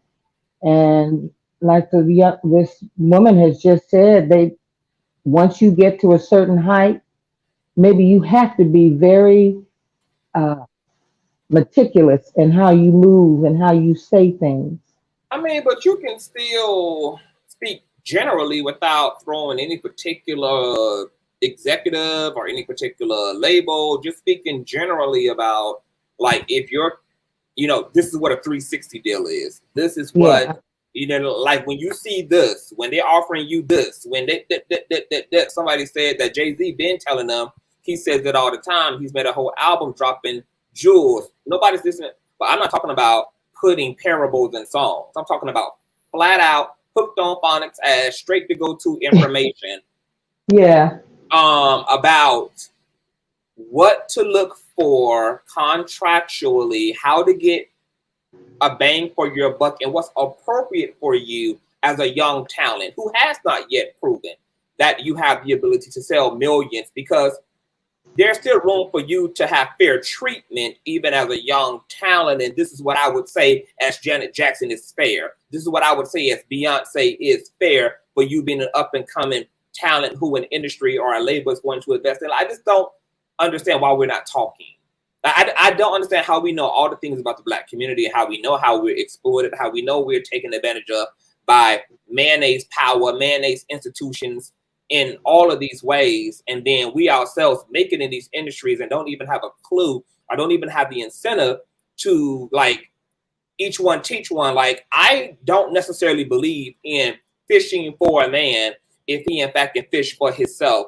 But what I am absolutely 100% across the board a proponent of is at least come back and give your people the knowledge. Like, even if you don't want to fish for them, I don't understand why there's not just a overwhelming amount of information coming from notable Black figures within our communities about the way that the industry works. Not only under capitalism, if they were to put that in the book, would it sell, and they would benefit on the back end from producing these memoirs or for these tutorials or these manuals. But this is also something that could really help leverage up and coming Black talent who all they know is their talent. They don't know anything about the business of the industry. It's just really bizarre to me that they know. I mean, if we know the exploitation goes on, if any of us who've had proximity to the industry, I mean, we all are aware of this knows, then I mean, how much more do they know this and do not go out of their way necessarily to help and to I don't understand it. I really don't understand it. And I wonder sometimes if the people that have, that have made it and made it large and are now getting to a certain age, they're in their 40s, creeping up in their 50s, if they are being almost selfish in not wanting to mentor or bring some or get somebody, a younger person who's looked at them, admired them, wanted to achieve those kind of heights. I sometimes wonder if the artists are just kind of being selfish in terms of mentoring young people, telling them everything they need to do to be prepared to be a superstar. Because I can't imagine that it's not easy. It's not easy. Everywhere you go, you have people pulling on you. You have the press after you, etc. Every move you make is being monitored and talked about. I just wonder if they think they're reaching an age where they may kind of age out of, not out of the business, but out of the way they they made their name. You know, you said something about Beyonce becoming a dance hall, her music now going dance hall, and her becoming a country western singer. I mean, it's kind of funny to me, but do you think that she might be one of those kinds of artists that she's at least got Chloe, and I'm hoping that they're telling her all the things that she needs to know to master this business. I But do think you think that they're being kind of selfish? Some of the artists are just being selfish. They just don't want to give up the baton. They want to keep it as long as they I'm Hello. on can. a fourth I think that about Monique. I think about Jim Carrey. I think about that Left Eye. definitely About goes Nick on. Hustle. I'm sorry. I just want to make this last point and I'm gonna go down. To answer what you were saying, Conscious, about maybe why they don't. I feel like when we look at artists who do try to speak up or entertainers in their own way, they almost always get blackballed or even worse, right? Like Nipsey was talking about financial freedom. Left Eye was trying to teach people about health. Um, Even Monique just trying to fight her own little battle about being treated correctly by the industry. So I think some of it could be fear because every time one of them do attempt, even if it's their own personal fight, it's still exposing something, right? It never turns out good for them. So I think a lot of them are afraid to. Hello. Hello. Can you guys Hey, hear me? this Mel B, Yes. and I agree with that. Rules of being Thank you. welcome to the platform. Love. Are your thoughts? How you doing? First of all, thank you for letting me in. Of course, Um, thank you. I Thanks for got being a phone call, so I left off, but I just wanted to make my point because I felt you okay. say, what should people do, when they enter in the industry and things of that nature?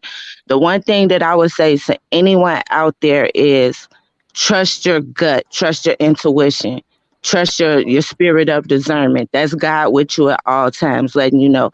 And whatever is for you is going to be for you. And sometimes that no that you might receive and you might see as rejection is the universe's way of just like letting you know you're not quite ready yet, and you just go out there and make yourself stronger, because when it's your time, if you force yourself to flourish, you're going to fall flat because it's just not your time. So anything that comes your way, you won't necessarily know how to deal with it because you won't be prepared in every way that you would be if you just waited for your time to bloom and for your season to come forth. So whatever you do and everything you do in life, just period. And a lot of us go against it all the time, is that first voice that we hear in our head, that feeling that Mm, we get, that hair that stands up on the back of our neck when we're around a certain person. Like even looking at television, you can see when something is just not for you. When you walk into a room, it's just is what being dangled in front of you outweigh your better judgment. And that's what happens to most of us. Like we know we're not supposed to do something, but due to a situation or a circumstance we might be in or under, we have to learn, because life is a cyclical process. So you'll learn the same lesson over and over again until you get it. And that's what a lot of people fail to realize. And that's what I'm starting to see at 39 and 2 months. It's just like when you get it, you get it and you move on. But when you don't get it, when you don't listen, when you don't see the signs, when you choose not to see the signs, then you suffer the consequences, and then you start all over.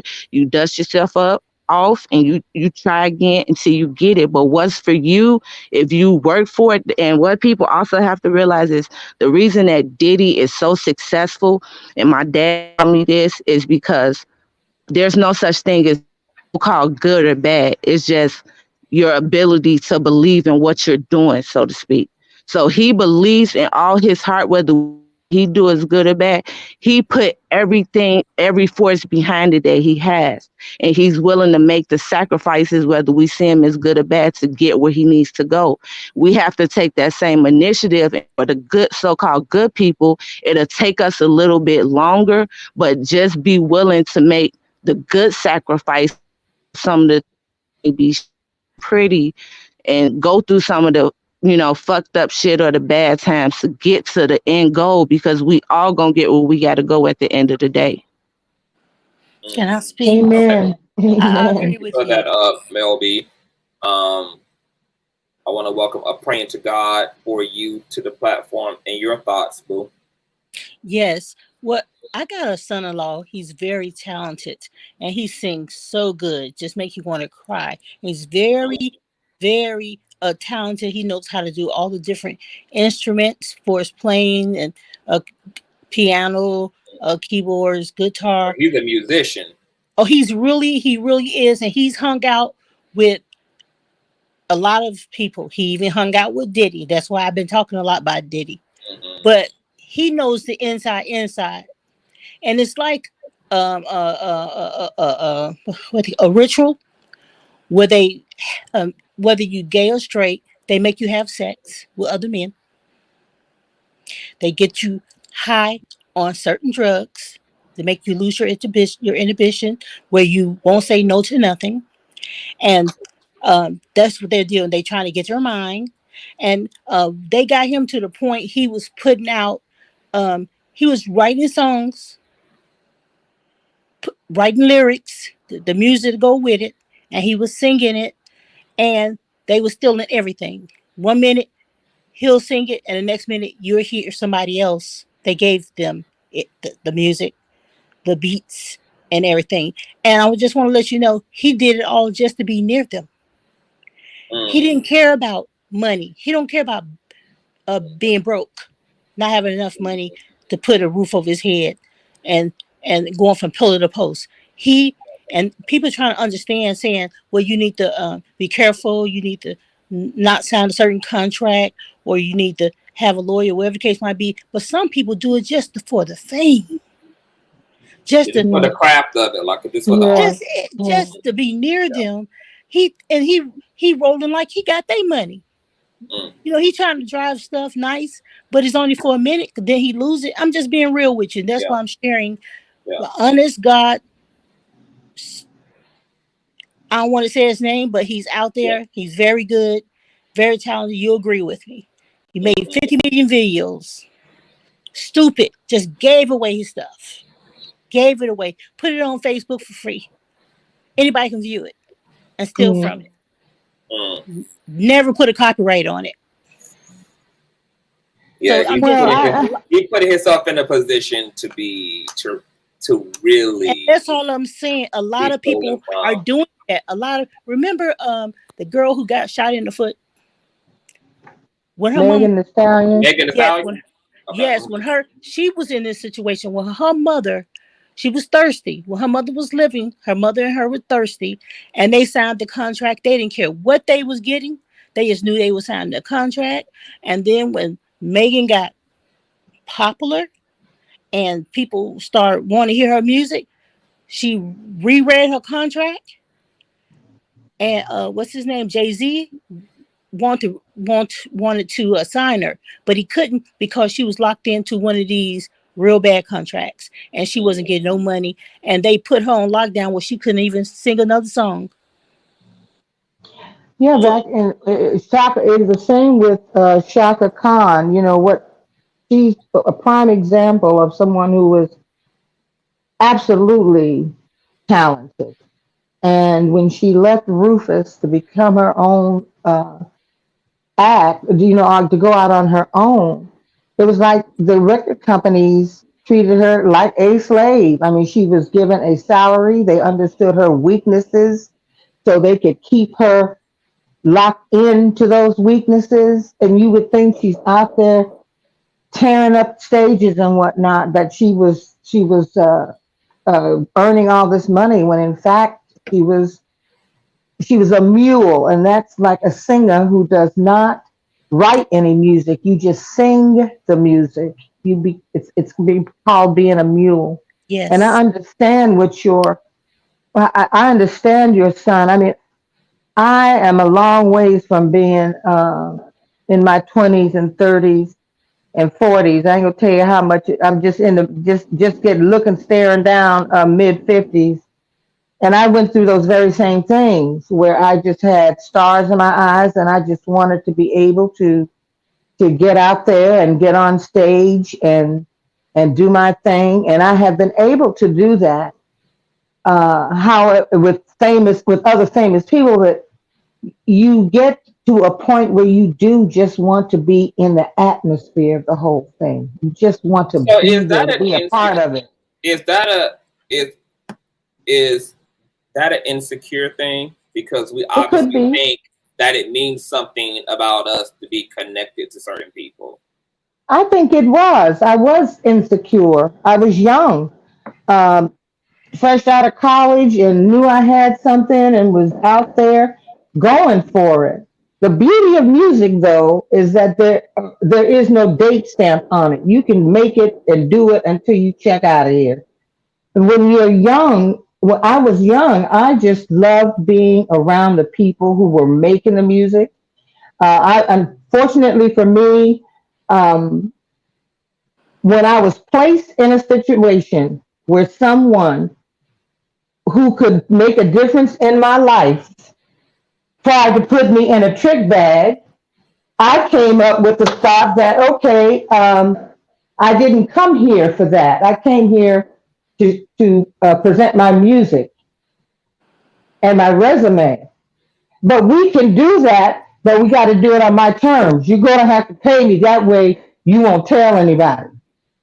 Uh, Well, well, what happened was I hadn't even left his office before my agent was calling me and saying to me, honey, if you want to be taken seriously in this business, you can't present yourself as a prostitute. I said, I didn't. He was trying to make me one. He wanted me to be that. He just discarded the fact that I came there with a dream and with my music. And he didn't even want to talk about it. He didn't want to know. I said, so we can do business. But if he wanted that from me, he had to do business my way. Now that could have stopped anything else I wanted to do. Fortunately, there were people, and especially black women, who kind of said, yeah, because black women could not do the same thing that the mayonnaise women were doing and get a career out of it. All you got was called a you know what. But the mayonnaise girls could get movie deals, record deals, they got all the stuff.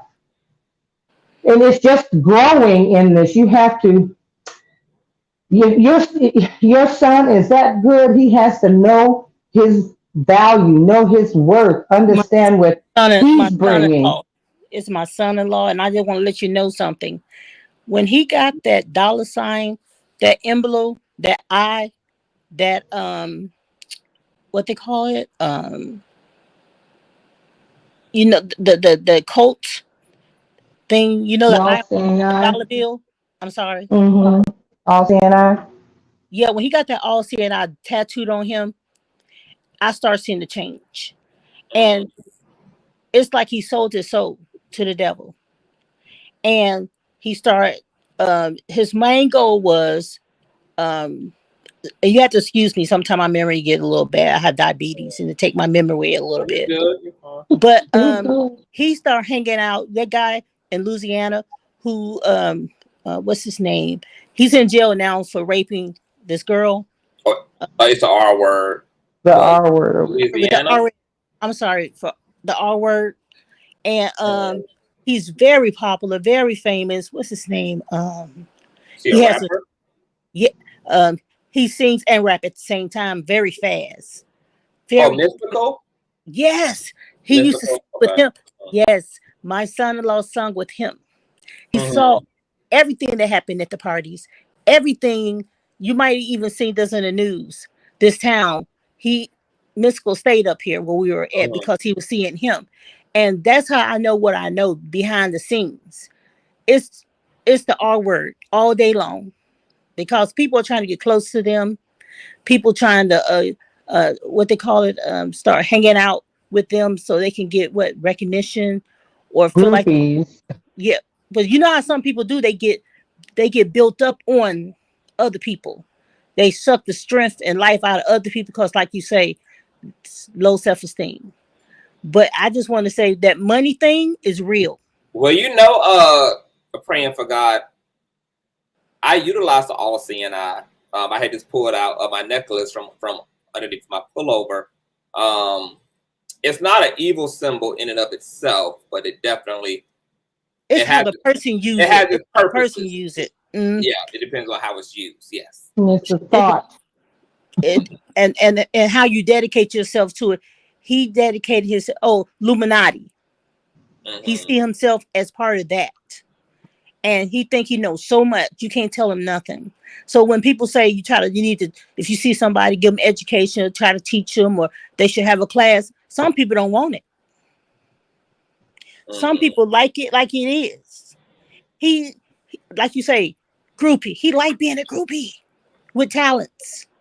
He like writing free songs and just to get close. I'm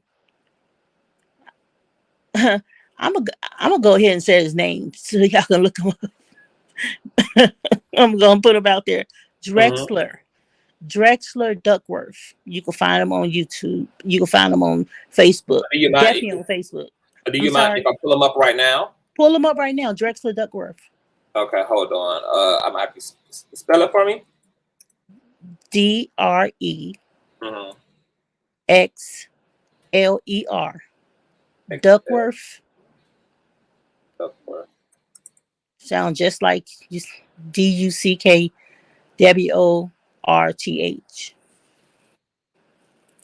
Oh my God. And he even fooled people into signing contracts with him because he learned from the best.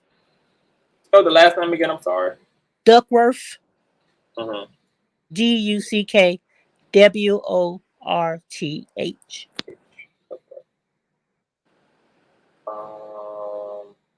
Drexler Duckworth.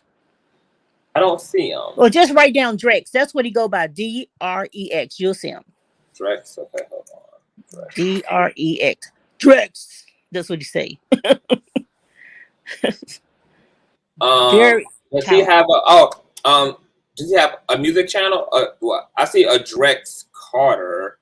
Not Carter. Not Carter.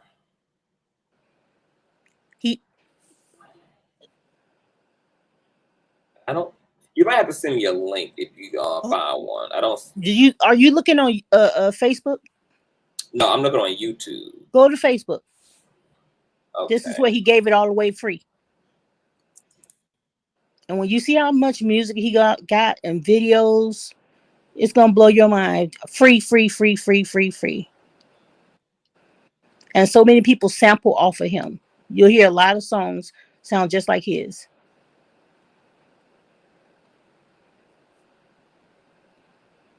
He'll rob Peter and pay Paul just to do a music video. I think I might have found him. Does he? No, I don't know. This is it. He said he has a company. I forgot the name of the company, but DREX Drex. Drex on Facebook. Drex.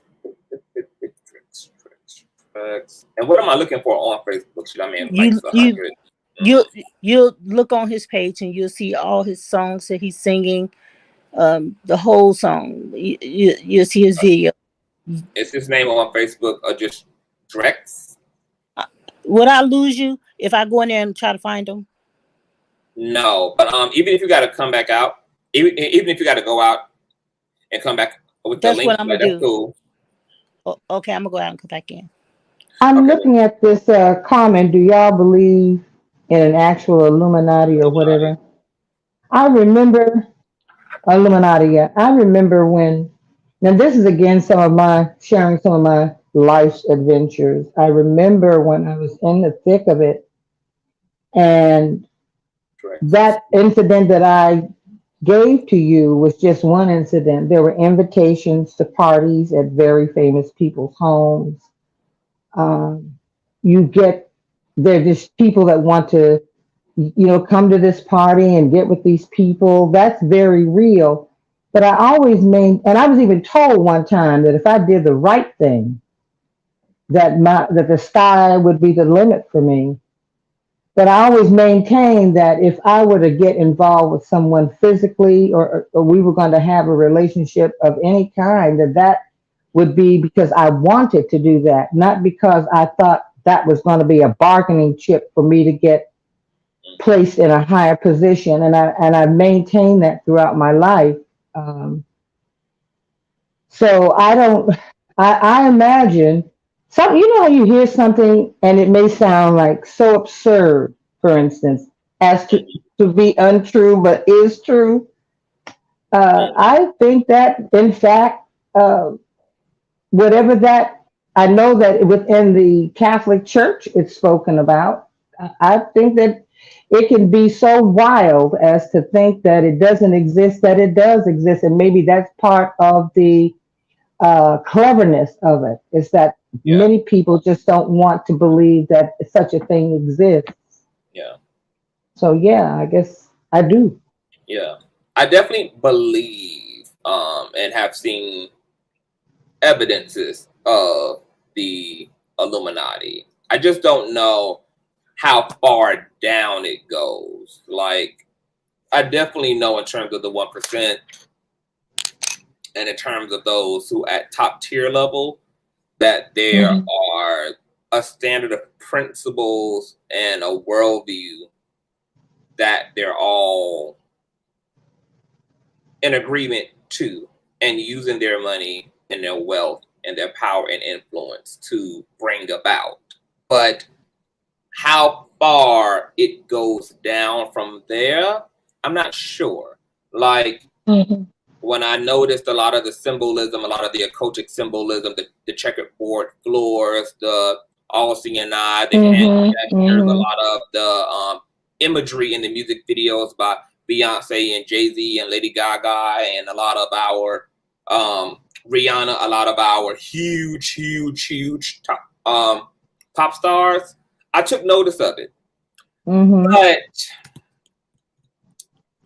I was curious to know, like, how aware are they of it? Because I know that these artists, I wouldn't think that a real secret society would just be flippant with trusting any and everybody.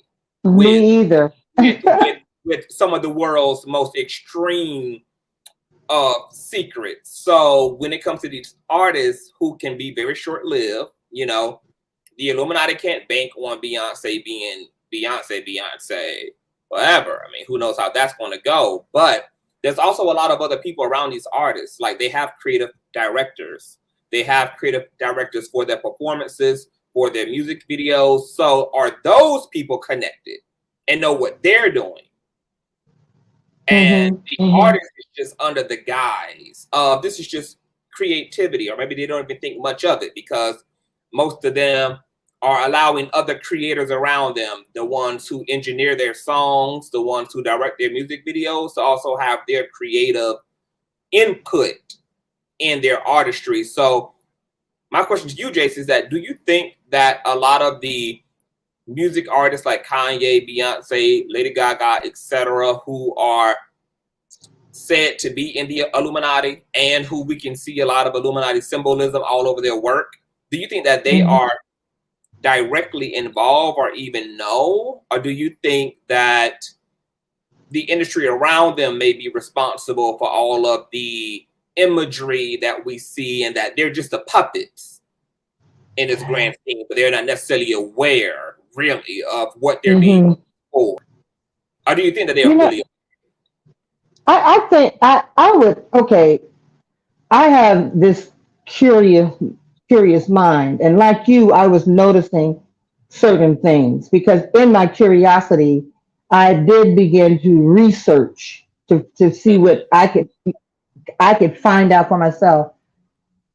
I think what you're saying is true all the way around. That there's a certain naivete because they're they are surrounded by creative artists. For instance, remember the heat that Lil Nas X caught when he said "Call Me by My Name" and he was twerking on the devil. And remember the heat that he caught for that particular video. I think there's probably a naivete, but as you grow in this business, I would think that you would understand what it is you are involved with, what you are representing. I mean, how many times can you throw up a hand gesture or do something or wear something and not understand why you were wearing it, why you were throwing up a hand gesture? I mean, at some point, you would have to mature to know what you are doing.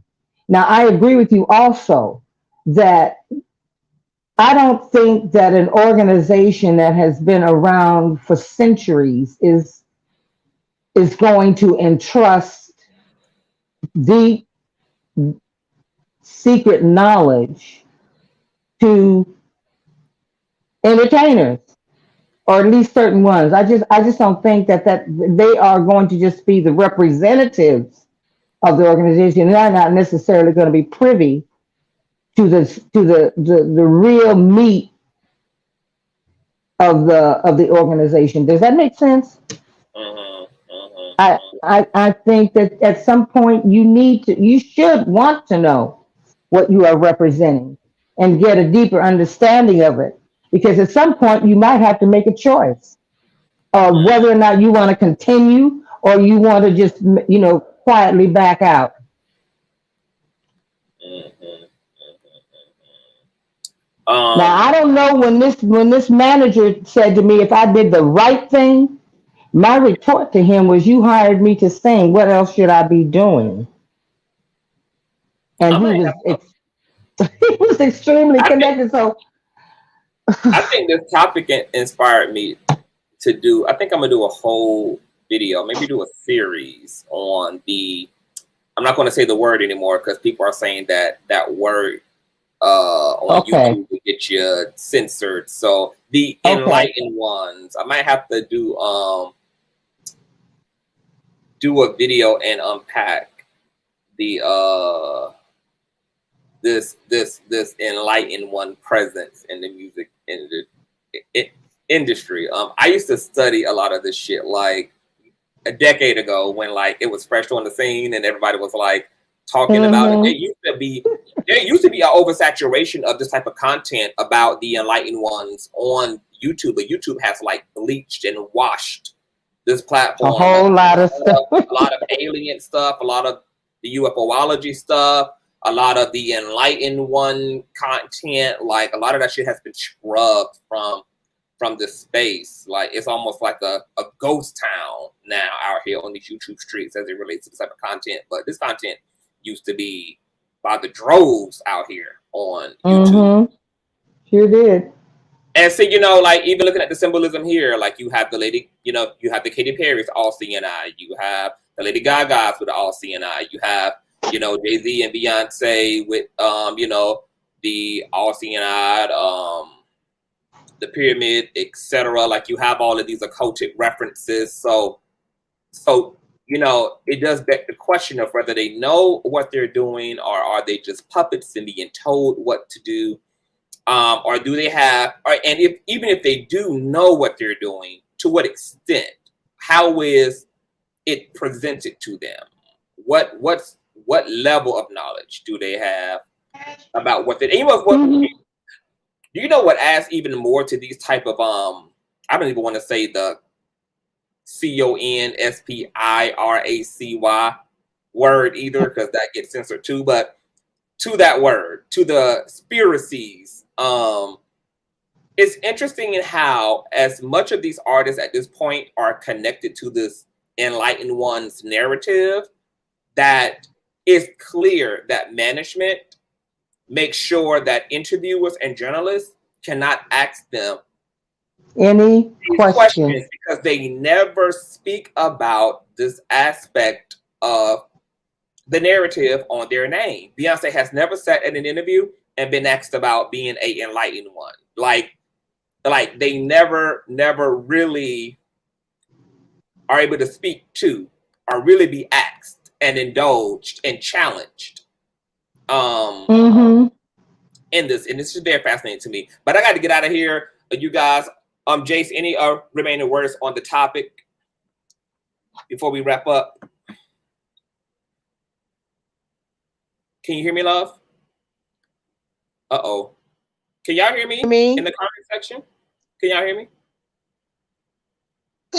Well, I hope you can hear me. I just want to thank you for having me up.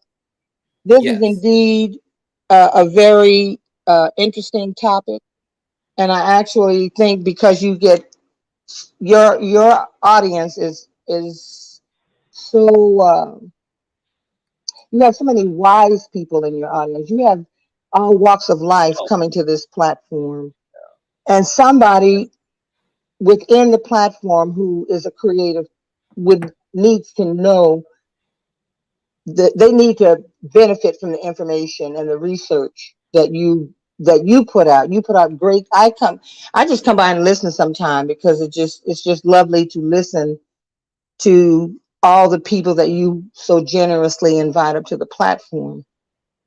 I thank you so much because this is something that I have had personal experience in. I would love it if you were to do a series on this. I think I might have asked you about it some time ago, and you were very tactful in not addressing the question. I remember on one of your lives, I put it in the chat, and you were very tactful about not going there then. But I think perhaps it's time, There are young people that need to. This is a great way to mentor some of the young ones that are coming up. Your platform is a great way for some of our young people to come and connect with folks that can help them get along, Mm-hmm. I really, really do appreciate the work you're doing here. So thank you. Yeah, thanks for having me up. Thank you, love. I appreciate you, babes. And I'm going to send you an email today, too. Okay, so yes, please do. Yeah, I will. All right, Okay, love. babe. Take care, everyone in the chat, the moderators. All of y'all are the bomb. You are the bomb diggity. All right, babes. All right, bye-bye. Bye-bye. I was going to ask, Ashley, are you talking about this video here? I just want to be clear because I don't even like playing shit, like playing footage. Are you talking about this interview here? Jim Carrey in Light in Mocking Tongue Telling the Truth? Is that what you're talking about, Ashley? Oh, shit. I ain't even showed you the video. Let me share my screen real quick. You guys give me a thumbs up on the video, please.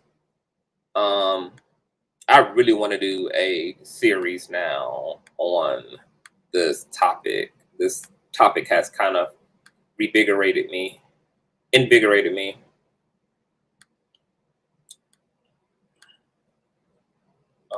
What am I playing? Okay, here it is. Are you talking about this video, Ashley? Of Jim Carrey getting the phone call? That's it? Okay. Let me do a copyright disclaimer real quick. I got like an iMac going, a MacBook going. I got all this shit up here. Let me see. It takes a lot to do lives, y'all. Live be like full on production. It's not like pre-recorded material at all, which is very straight to the fucking point. Live is a live. It's a live, girl. You got a live audience. You got to share this, share that, show this, show that. Responding to comments, etc. This commentary probably could have been 7 minutes and pre-recorded, to be quite honest.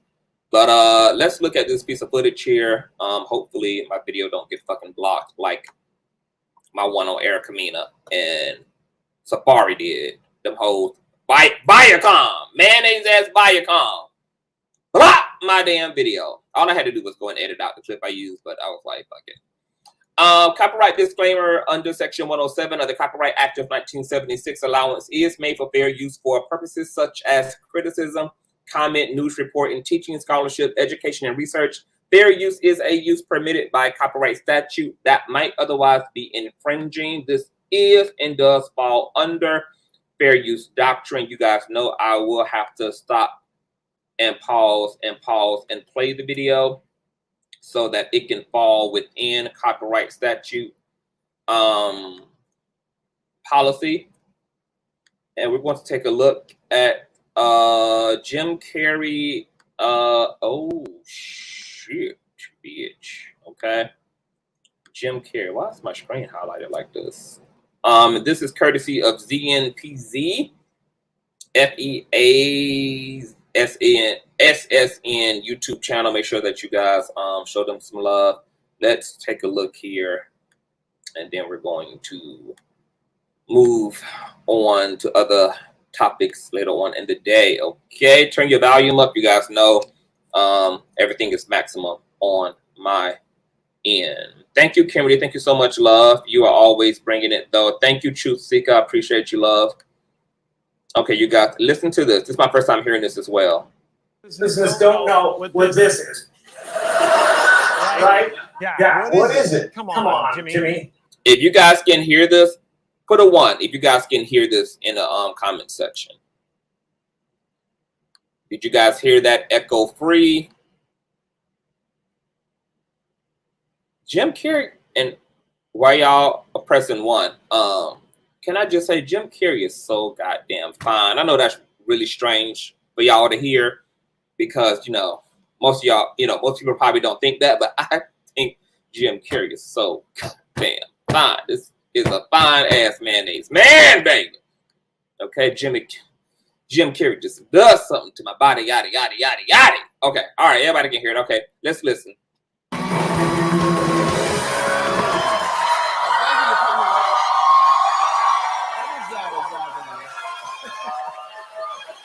Is that a gang sign that you you don't know what it is? You don't know what that is. I have no idea. You don't know. Jimmy Fallon doesn't know. David Letterman doesn't know. You know, all the comics and show business don't know what this is. Right? Yeah. What is it? Come on, Jimmy. Seriously, the time is up. People are hip to this kind of stuff. I'm here tonight to blow the lid off it, to be the whistleblower. I'm sick and tired of the secrets and the lies. It is the secret symbol of the Illuminati, and you're part of it, and it is the all-mocking tongue. Okay, so you guys know he's being a comedian with this shit, okay? So he's really trying to seem like he's trying to drop some real shit on us, but he's trying to do it in a way that's not totally clockable and that can be considered a mockery and a parody of this concept. Okay, now whether that's Jim Carrey being clever and trying to, like Jesus speaking parables, trying to present it one way so that it goes under the radar for those who have the power to censor and control the information, or is he actually genuinely mocking this concept? We don't know. Okay, wait a minute. Somebody getting an echo. So y'all hear echo? Let me take it off my surround sound. Hold on, let me take it off my surround sound. Because I got it connected. What the fuck? Oh. Let me take it off surround sound real quick.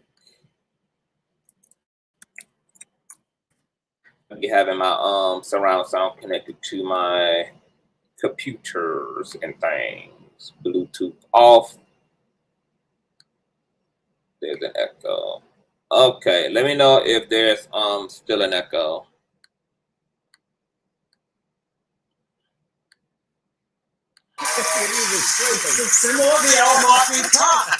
I'm sick of it. I want everybody to be in on the joke, man. You know what I mean? But for years now, talk show hosts, people on television, people in sitcoms have been hired by the government to throw you off the track, to distract you, to make you laugh, and stuff like that, make you happy and docile, so you don't know what's really going on. You know, and they get out there in the woods in a circle naked, and they decide these things, and, you know, and look at them. I would love to be in a circle in the woods naked with Jim Carrey. Oh, yes, I would. Look at him. It's hilarious. Hilarious. And, you know, and I'm thinking, hold on a second. You know what they're trying to do? Ooh, this thing is buzzing. Hold on. They're trying to turn us into, you know, consumer drones of some sort. I just got to get this. And, yeah, listen, I'm in the middle of blowing the lid off some of my...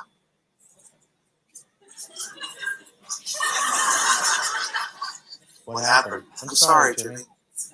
I was temporarily interrupted by my iPhone 6 Plus.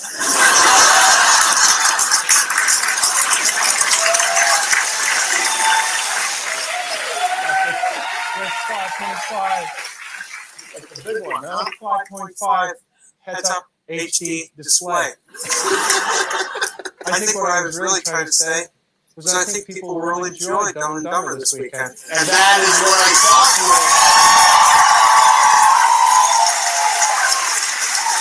We should all go to the theater.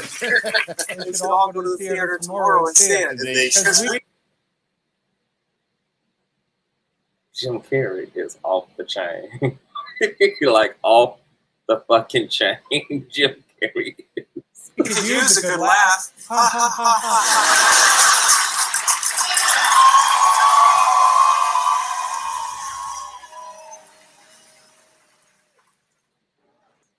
Now, ironically, they have the comments turned off on this video. I wonder if YouTube did that. Because content creators don't typically turn comments off, but YouTube damn sure will. They've gotten deep off on the censorship. Okay, so I think this is Jim Carrey from an earlier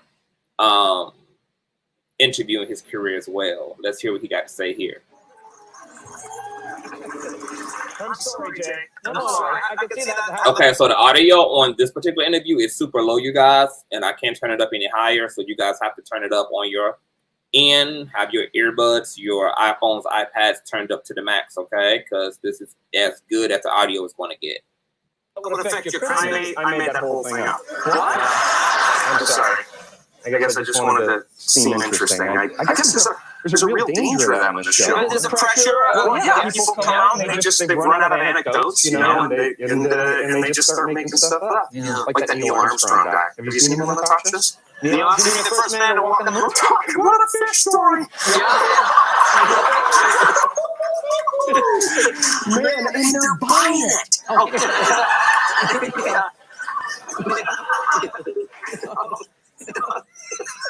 Jim Carrey is fine as fuck. Like, I don't date mayonnaise, baby.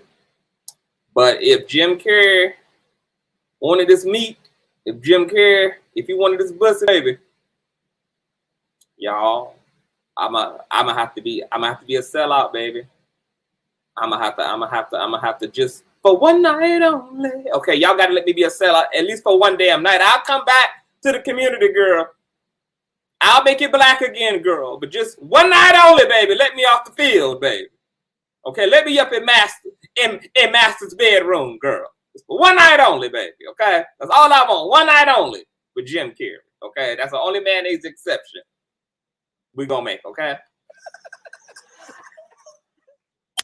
There's a reason. There's a reason for this. There's a reason education sucks. And it's the same reason that will never, ever be fixed. It's never going to get better. Don't look for it. Okay, I don't know if the rest of this video has anything to do with anything, but we just saw the interview that he did with Jimmy Kimmel. Okay, Jim Carrey has got woke.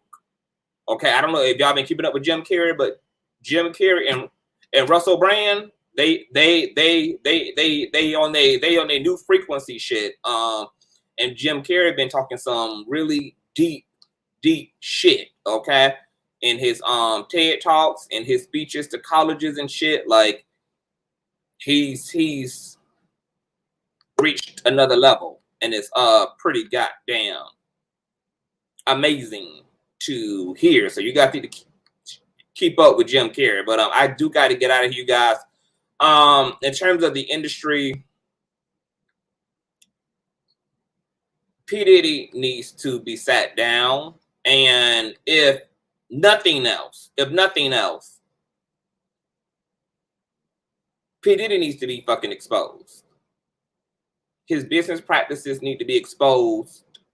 And if BET want to get to doing something good for the goddamn community, okay, I know that it's Mayonnaise owned by Viacom right now, but in terms of those who got some creative say-so, baby, they need to start motherfucking rocking the boat and using BET to do the good work of the Lord out here in these streets. There should have been a damn Bad Boys record, surviving documentary, put motherfuckers up on game, because P. Diddy is still making money and exploiting people to this goddamn day.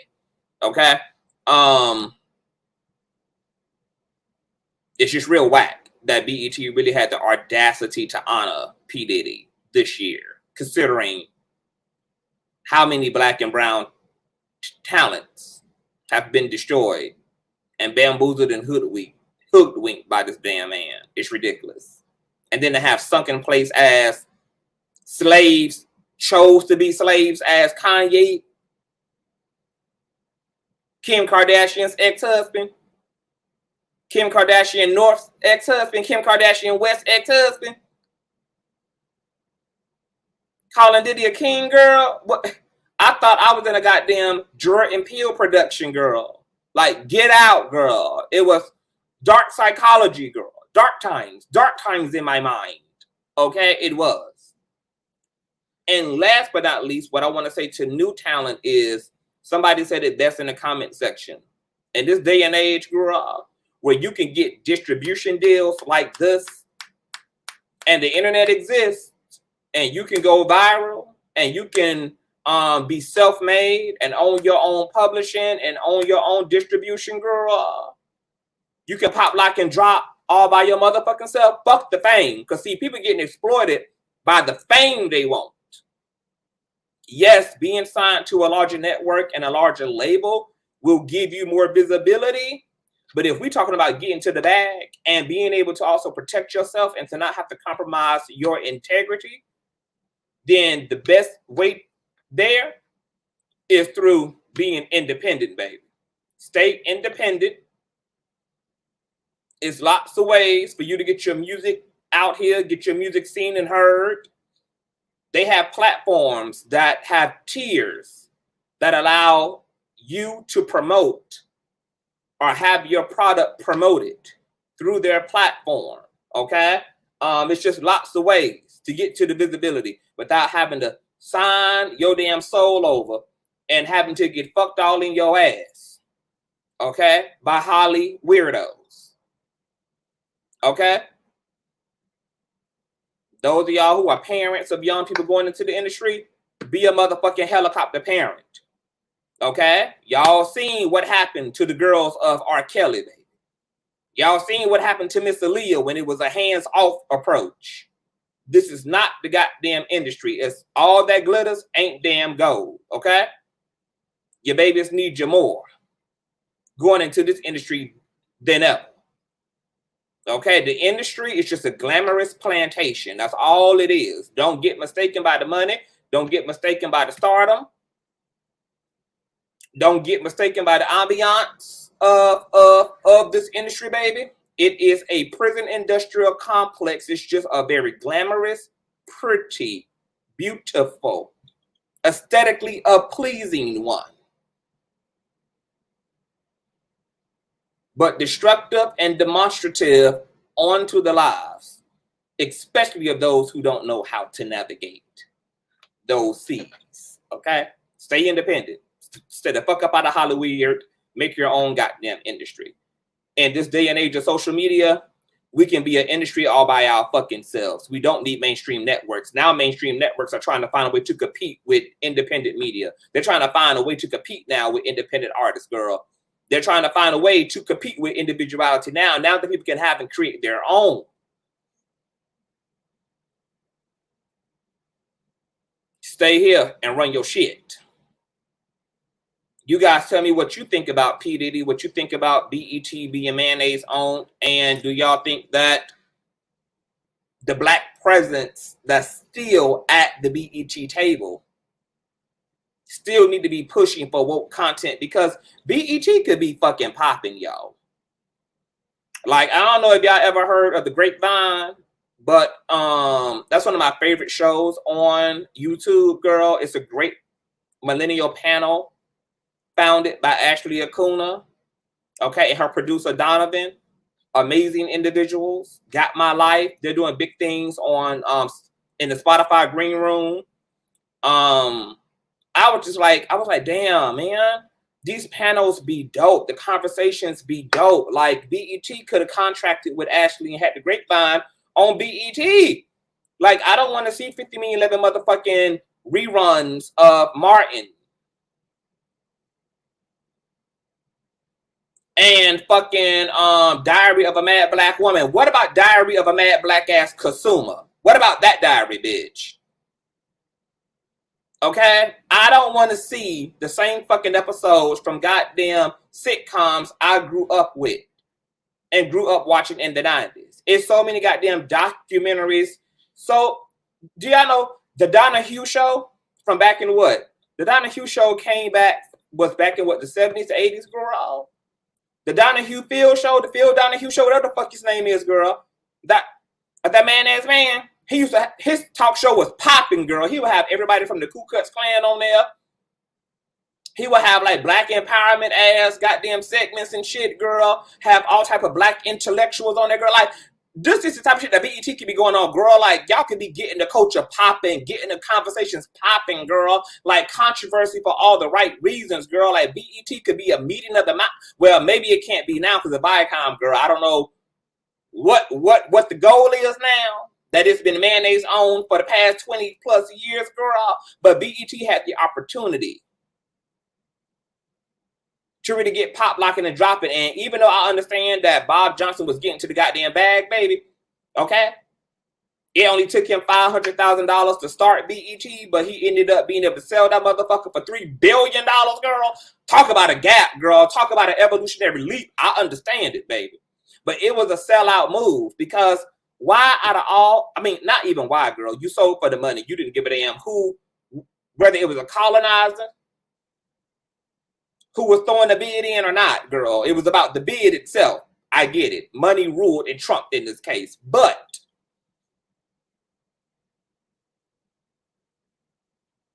you sold out to a mayonnaise company. A mayonnaise-owned, mayonnaise-ran company. Okay, make that make sense. Because the whole literal purpose of BET was because there was no network that specifically centered itself around black talent, black discussion, and black news. Because the world of the mayonnaise folk don't have a space for blackness in it, and the space that's necessary and needed for our community. So if BET was founded out of the fact that there was nothing already there like it, why would you then sell it back to the people who make us invisible to begin with? I know why. It was a money move, but I'm just saying. This was like the sellout move of all sellout moves. And Bob Johnson tried to rationalize that shit to the best of his ability, girl. Well, you know, signing with these mayonnaise folk was going to give us more visibility and we was going to be able to quadruple, you know, our reach in the black community. Yeah, at the expense of giving up ownership.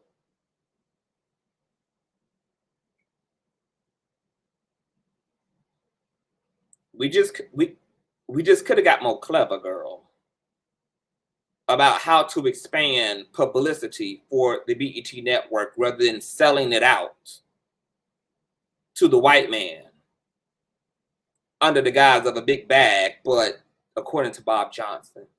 a larger reach. I think if we all would have been able to have a say-so as a community, we all would have told Bob Johnson, we're fine where we are, boo. We'll find another pathway to the freedom land. But we're not going to give up our own to get there, baby. So we'll just take the long road and the long backdoor route. We'll take the straight shot to the promised land, baby. We might not get there first, but we'll get there inevitably. Okay?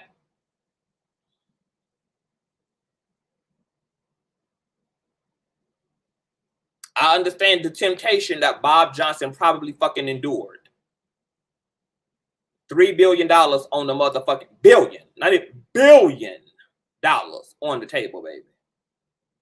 Oh, I get it. It would have been one hell of a bag to turn down, but it probably would have been the most historical bag to ever be turned down, girl. But it just goes to show you the power of money, baby. The power of money got these niggas at Bad Boy sucking dick and eating ass. Got us trading and selling our own out.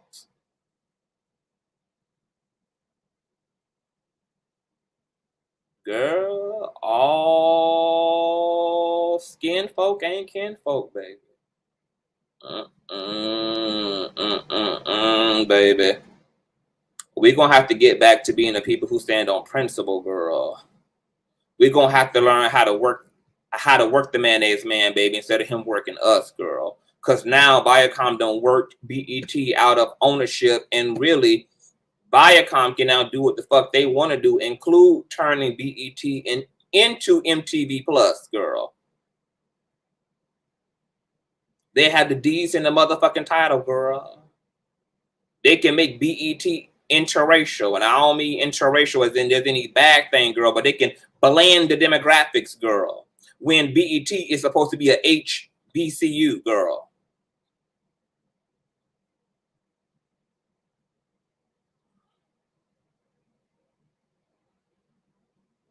And then before you know it, girl, 5-7 years from now, girl, BET is for mayonnaise representation, girl. It ain't no different than any other goddamn network, girl. $3 billion. I get it, though. But principles, girl. If we don't lay down in our principles more than we lay down in our integrity, more than in our desire for money, baby, mayonnaise capitalism is going to always thrive and cap. Because all mayonnaise capitalism got everybody doing is selling the fuck out for a bag and a bag only. This whole bag culture, girl, this whole bag narrative, girl, bag over feelings, bag over love, bag over friends, bag.